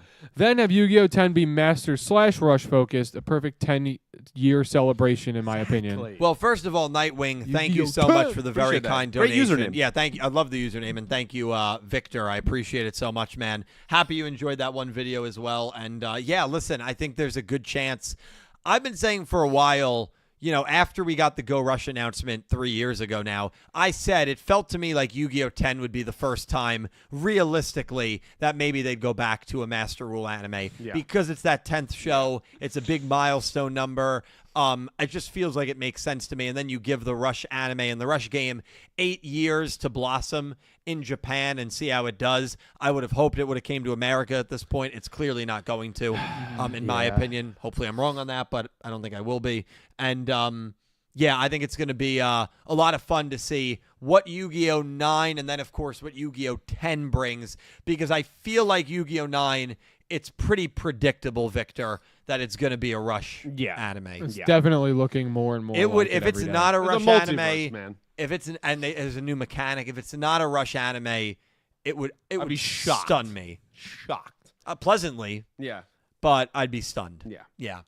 Yeah. Victor, thank you so much for the very, very kind Yes. donation. Thank you, Victor. We got 5 more Australian dollars from Electra Kevin. Thank you, Kev. Appreciate Kevin it. said, to clarify, we haven't had a Pokemon movie since 2020, and they're not getting one anytime soon. If they don't get another, what chances does Yu-Gi-Oh! have? Well, I will say, Well, Yu-Gi-Oh's overdue. yeah, I will be honest. I did not know we had not gotten a Pokemon movie in that long. COVID certainly changed some things, I think. They also started a brand new show. Didn't Pokemon say something like they were changing their strategy when it came to movies? I might be wrong about that. Maybe that was like a theory that I had seen. Again, my knowledge on Pokemon is not as strong as I wish it was, where I can't really comment too much on it. I get Kevin's point though. If the movie franchise that is Pokemon that used to do so many movies has abandoned them, why would Yu-Gi-Oh! Do them now? I think the only counter argument I would say is Yu-Gi-Oh! Has not done one since 2016, whereas Pokemon was pumping them out every year, every 2 years for about 2 decades. So I think there is a little bit of a different path. But It's I get hard, I get man. the sentiment. Yeah. Because it's like a re-releasing this in a movie theater, or are we doing like a direct-to-home video? Direct We're to releasing it in the Netflix, theater. Or like a stream I think that's release. way less likely, because you're talking overhead costs of hosting it in even select movie theaters, the percentage of the movie theater takes. I think stream release would be the Yeah, most likely destination. That's tough, man. But the thing And what is, streaming service they going to? Crunchyroll. Well, they've released every movie in theaters. I think it would be a theatrical release, whether that's Yes, smart but or not. Now times have changed. When's the last movie released? The last movie released was 2016. Exactly. Now we've had COVID. Things have changed. The movie, No, yeah, the COVID movie certainly. theater industry is still dying. To me, it's a dead industry. Yeah, it's very different. Multiverse of Midness killed it. No, I think you could argue. No, No, I really do. no, I actually do. no. I think that ruined the Marvel universe No. for so many people. That doesn't mean the Marvel movie universe is theaters not are the dead movie because of that. theater industry. What about Barbenheimer, dude? Oh my god, dude! I hate this man. I really do. Sometimes he just says things. And you know what's getting horrific reviews right now that What? I'm going to be dragged Oh, to see? Craven, let's go. I wanted that movie because that We're gonna end up seeing that, Madame right? Web was so funny. Well, I heard Craven is the last Sony Maybe. Spider-Man movie. Maybe. hopefully not. Maybe. That's what I heard. They Aren't keep they doing making it. Madame Web too? No. Damn it. Dylan. They might do Madam Web 2 on SNL. The movie was so bad, Dakota Johnson fired her agent after opening weekend. and said she would never do anything like that again. We're going to get stuck seeing that with Weir, aren't we? Adrian agrees with me. Dylan is right. It killed it. He did it with crying emojis. It's ironically he is saying that. Okay. We got $5 from Philip Rosewood. Thank you, Philip. I appreciate it. Philip was also talking on Pokemon. Said, Dill, Pokemon hasn't had a movie since 2021, which is unheard of, but I'm fine But I'm fine with. I want Yu-Gi-Oh! 9 to be new, or if we get Rush Season 4, that's fine too. Yeah, so Philip is saying the same thing. It's been a few years since Pokemon's gotten a movie. Philip, first of all, it's great to hear from you, man. Seriously, I hope everything's been well with you. Thank you for the super chat. I'm sure you'll be watching. Hopefully you come by the stream. Jump Festa, again, we will be live December 20th in 9 days, 6 p.m. Eastern Standard Time. Start time, 8 p.m. is the big announcement. And 10 p.m. is the Go Rush latest news segment. So we will be keeping a close eye, and we've got 2 hours of coverage leading up to the stage It's gonna announcement. be crazy. Yep. The things I'm going to be saying, it's going to be nuts. We might have props. We might have anything. I got the dollar bill guns. Yeah, you don't know what's going to happen on the stream. Yeah. Special guests. I mean, it's going to be a wild ride, man. Yeah. For sure. Can't wait. Maybe some voice actors. Could be. No one in particular that might be free. We'll see. We'll see. We're trying to do what we can for you guys. It's going to be a What? good time. Philip, thank you, man. Yeah, you know, and to Philip and Kevin's point there, Pokemon hasn't done it in a while. Is Yu-Gi-Oh gonna? It's a good point. Yeah. I hate to keep linking them, but I do understand why it's so easy to link them. Yeah, they're forever running shows with a Yeah. card game, with video games. Yeah. And actually, both in similar positions, they both just went under massive transitions, right? Yep. Rush is completely new. Pokemon's got a brand new main character. Yeah. So, And I would say both have been uber successful yes, franchises. they seem to be doing really good. Yeah. Yep. Yeah. Yes, thank you, Philip. We got $5 from JR Glenn. Thank you, you, JR. JR. Appreciate it, man. And JR said, if Yu-Gi-Oh! 9 is in fact a Rush anime, what do you think the chances are that we see Black Luster Soldier, the original ritual, in the series? Very Pretty good. Yeah, pretty good. Yeah, Very pretty good. damn good. I could see Black Luster Soldier being like the pro tag's like first ace. That'd be freaking awesome. Yeah. Yeah, that'd You know, be really like- cool. I Or they think. switch it up and Quaidul has it. I mean, He's just giving the middle finger. to there's a everybody. chance we would see it. I think maybe even in Go Rush. Now we did see Black Luster Soul Jersey, which was very similar. Yeah, it was but great. was not a ritual monster. Now you could argue that hey, they foreshadowed rituals all that way in episode 14. Who foreshadowed rituals? It's going to be the answer to a trivia question in 15 years. New Jersey. That's what the answer is going to be. You say, I "What hate it. is I hate New it. Jersey?" Ding, ding, ding, ding, ding. Well, You're right, George No, Jersey. that's going to be Still- you doing that. Did you know? Yo, That's gonna be is it. it ironic that it was a devil that would have foreshadowed ritual summoning? Interesting? Isn't Oh, it? that's crazy. Huh? A devil A devil? from New Jersey. The devil god. Foreshadowed Rituals. rituals. And now Udius has become a devil god with the power of rituals. It's fascinating, That's isn't it? crazy. Right? What I mean, the you hell? could, dude, you Hey, could make a is short Bridge, on that. Bridge might be cooking. No, they are They might be cooking. in the kitchen cooking. Let's go to the Pine Barrens. Let's find this thing. Actually, Crystal's dad's out that way. Did he see it? Maybe he has. We'll have to interview him. You should ask him. Well, we still haven't even started searching for Bigfoot yet. Bigfoot, yeah. I thought you found Bigfoot. Me? Yeah. No, I never. I thought you said around DJ's place there was Bigfoot out there. Like when he was back at the old place. No. That's what I thought you said. JR, I will say, I know JR, your favorite is Black Luster Soldier.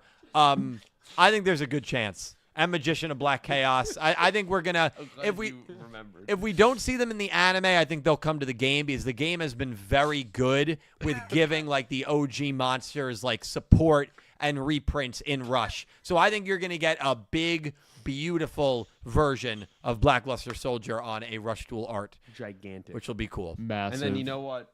You're pretty familiar. Don't you have him somewhere? Black Luster I Soldier? thought you had him as a Oh, giant no, card. dude, No? I wish. Did they make a giant card of him? I'm sure they did. It would have had to be an official prize card, probably in like 2005. Remember when you were on that kick of just tracking down giant cards? Yeah, I still keep an eye out. I just am more frivolous. You're better. yeah. Yeah, you switched to more affordable Funkos, which was probably a smart idea. And I never thought I'd say that. But Well, compared to but $1,000 But when giant you count cards, the number of Funkos to the number of cards, you probably spent about the same amount of money so far. if he had any talent, he'd join one of these competitions. The and win giant it. cards of 250th YCS Los Angeles. This was 2003, 2023, it says. 2023. Is Black Luster Soldier. Nah, but that's Black Luster Soldier Envoy of the Beginning. That's different. Another verse dragon. Another verse is like an archetype that they always Kinda like link. feels like a lame name. Just Another verse. yeah. It would be fitting for the spot that we're in this show right now. Look at the giant god cards, dude. Yeah. Giant Gate Guardian. Oh, giant Book of Moon. He's getting the itch. Giant. Oh, no. A Blackluster Soldier Legendary Swordsman. There you go. Now, it's not the original Blackluster Soldier, but it is still a ritual You're gonna have monster. to track that one down. That one would probably cost like $4,000 or $5,000. That's it? Remember the times you were negotiating with some people on Facebook Marketplace, and they would have outrageous demands, and you'd be like, "No." Yeah, there was like these are like, you know, whatever they were, but like, yeah, there was one where I was like, listen, I'll give, like, what do you want? And they're like, oh, make me an offer. And so I gave the price of like the range of what I paid for most of these, which is like, you know, a few hundred. Yeah. And they were like, I can't do anything less than 5,000. That's literally what they wrote back. And then remember, there was the other guy that was like, like, "You oh, have to okay. take all 7 cards. You can't Yes, split them yeah, up." yeah. I was like, And actually, "What are you talking about?" House of Champs ended up doing that. He bought them all? That's another Yugi tuber. Zodiac Duelist, he comes into the Twitch stream Yeah, no, sometimes. I know him. Really cool dude. Did he make a video out of it at least? No, I think he posted it on Twitter, but he took that guy up on that deal. That's crazy. Yeah, so he has all those Yeah, cards. I guess he wanted No, it. and I wrote to him, I'm like, dude, because Red Eyes, oh my God, Red Eyes Flare Metal Dragon, Which the is your XZs. fave. Yeah, that was part of it. And that's But the one I he wanted. wouldn't do it by himself. Yeah, he wanted the 7 cards in a bundle. I'm like, no, dude. Yeah, for like thousands of dollars. It was like, no. I think it was like 7,000 or 8,000 that he wanted. Yeah. Damn. So Damn. ridiculous. Yeah, but I told House of Chance, I'm like, dude, I'm jealous, man. That's cool. Yeah, JR, appreciate you, Yes. man. Blackluster Soldier, I'm rooting for it. I think there's a good chance it happens, man. I really do. I'm I not think just so, saying too. that. Yeah. We got $10 more from Philip Rosewood. Thank you. Thank you, Philip. And Thank you, man. Philip said, speaking of girl leads, Gundam is getting their second girl lead in their latest show, GQ, next year. We had Witch from Mercury in 2022, and Gundam, like Yu-Gi-Oh, desperately needs it, even with the Rush shows. Well, and Philip, I'll say we also had Pokemon pretty recently. Now, I know Pokemon, I think, has like the dual protagonists, but Lyco, I think is her name. Like, she is a protagonist for Pokemon. So we're seeing more and more shows, whether it's Gundam, whether it's Witch of Mercury, whether it's Pokemon, franchises, I should say, having girl leads. I think it would be really cool. And I think there's a really good chance. Yeah. I really do. Especially, It's not zero. it's not zero. I'm still down on. I it think becoming a I thing. think the chances are high, fair. and if not, I don't like I said I don't think there's going to be one, but I think this would be a good spot for it. I could see them doing it in the 10th show. yeah, it's fair. Like I could see this was them a good step. finishing the trilogy Yeah. off like in a certain way, and then you're starting another clean slate at Yu-Gi-Oh 10, and it's a whole new era, and it starts with a girl protagonist. And Go Rush, yeah, they were really good with their girl characters. Yes. Story of a girl boss. Yuna, Uemu, very good Dang, characters. we're not seeing Yuna ever again. She's dead. you might not. I don't think we will, to be honest. Philip, it's time. Let's go, baby. Let's go, baby. Thank you for the super chat, my man. Hope you've been well. Yep. We got 5 more Australian dollars from Electric Kevin. Thank you, Kev. Appreciate Kevin it, said, who do y'all think would win in a duel between Roman Cassidy and Yuna Goha? man. Go Yuna. Yeah? Yeah. Snap call that? Yeah. Oh. I actually tend to agree with Pete. I'm She's already beaten her ancestor. Yeah, but Roman's a lot better than Rovian.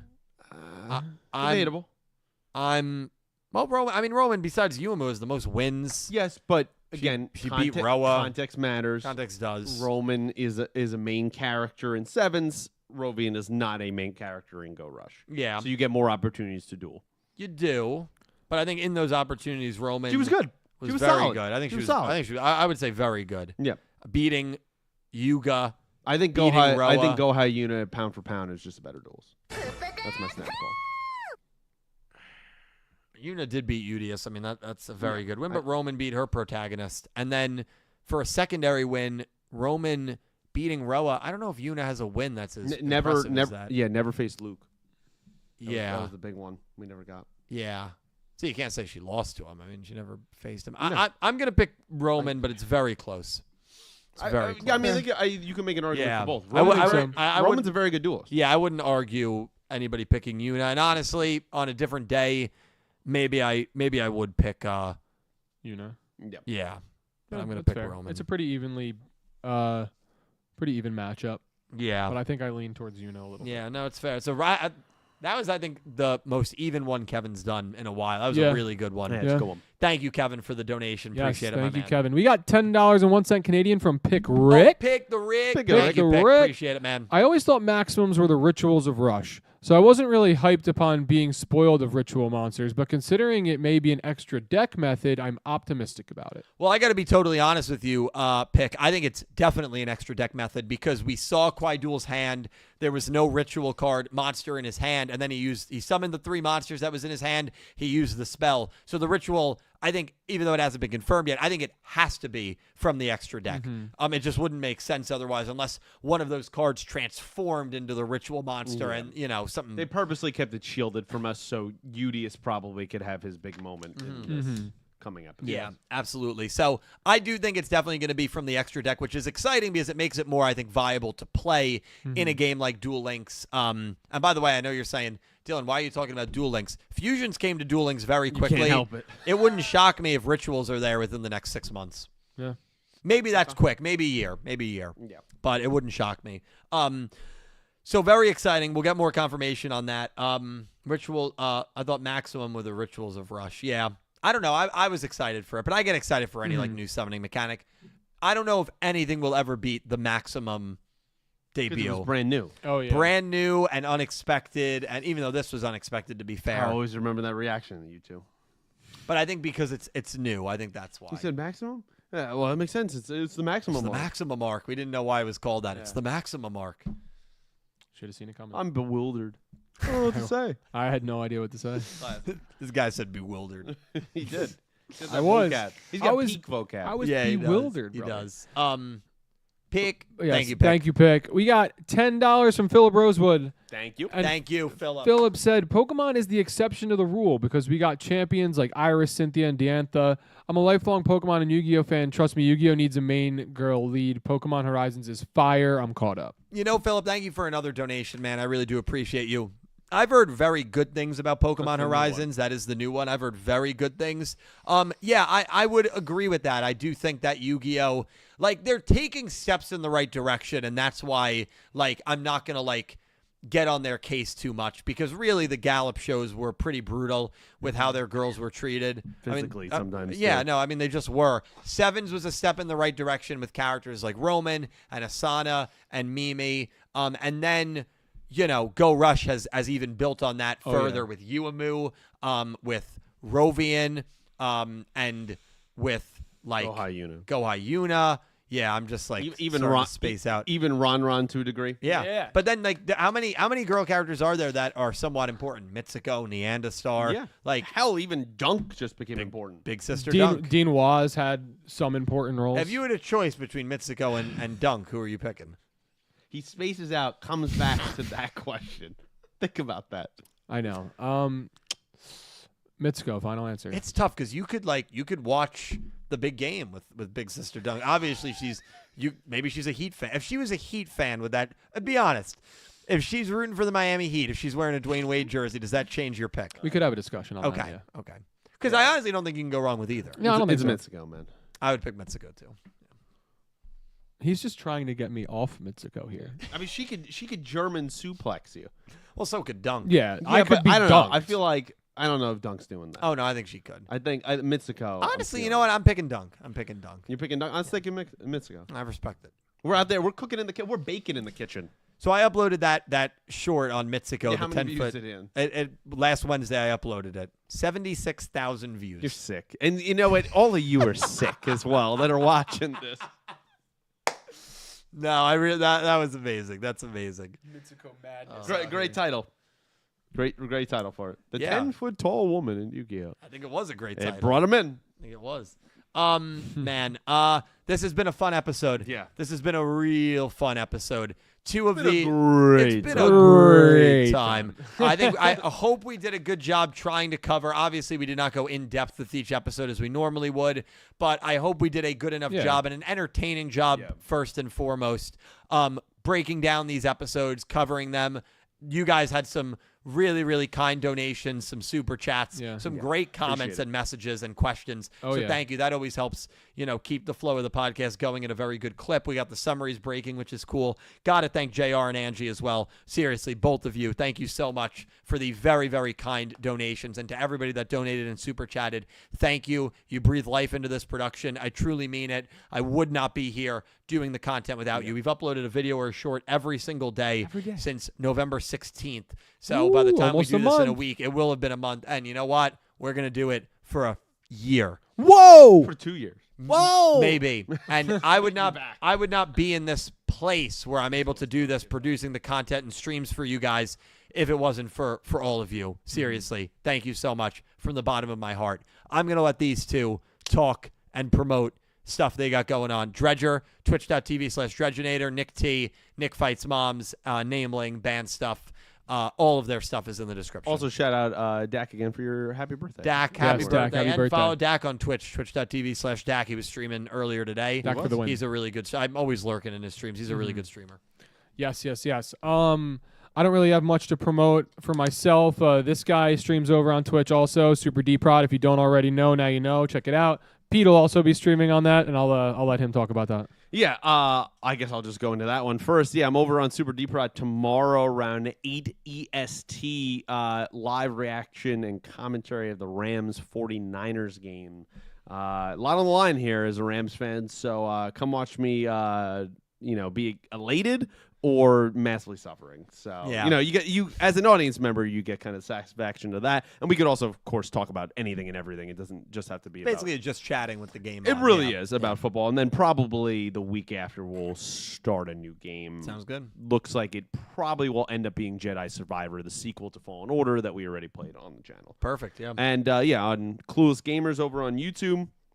Do more football content over there. A podcast called First and 10. I do with my friend Brian. Oh, yeah. Be a new episode out this weekend, as there pretty much is every single weekend that we've done this season. So if you're interested in talking some NFL football over there as we wind down the season, please follow me over there, subscribe, and follow me on Twitter, PeterCarroll21. And we got the endorsement of the very kind Water Maloney. She said, "Thanks for the peak Yu-Gi-Oh fan content. Yu-Gi-Oh Everything and Co. You guys are so epic." Thank you. Thank you, Appreciate Watermelon. that. Thank you. I appreciate you.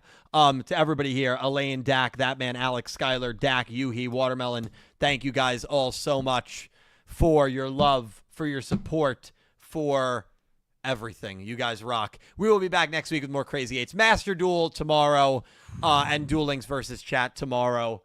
And Jump Festa looms large. Thank you all so much for watching, and I hope you have an amazing day. Take care, guys. Have a great night. Good night. Good night. Good night.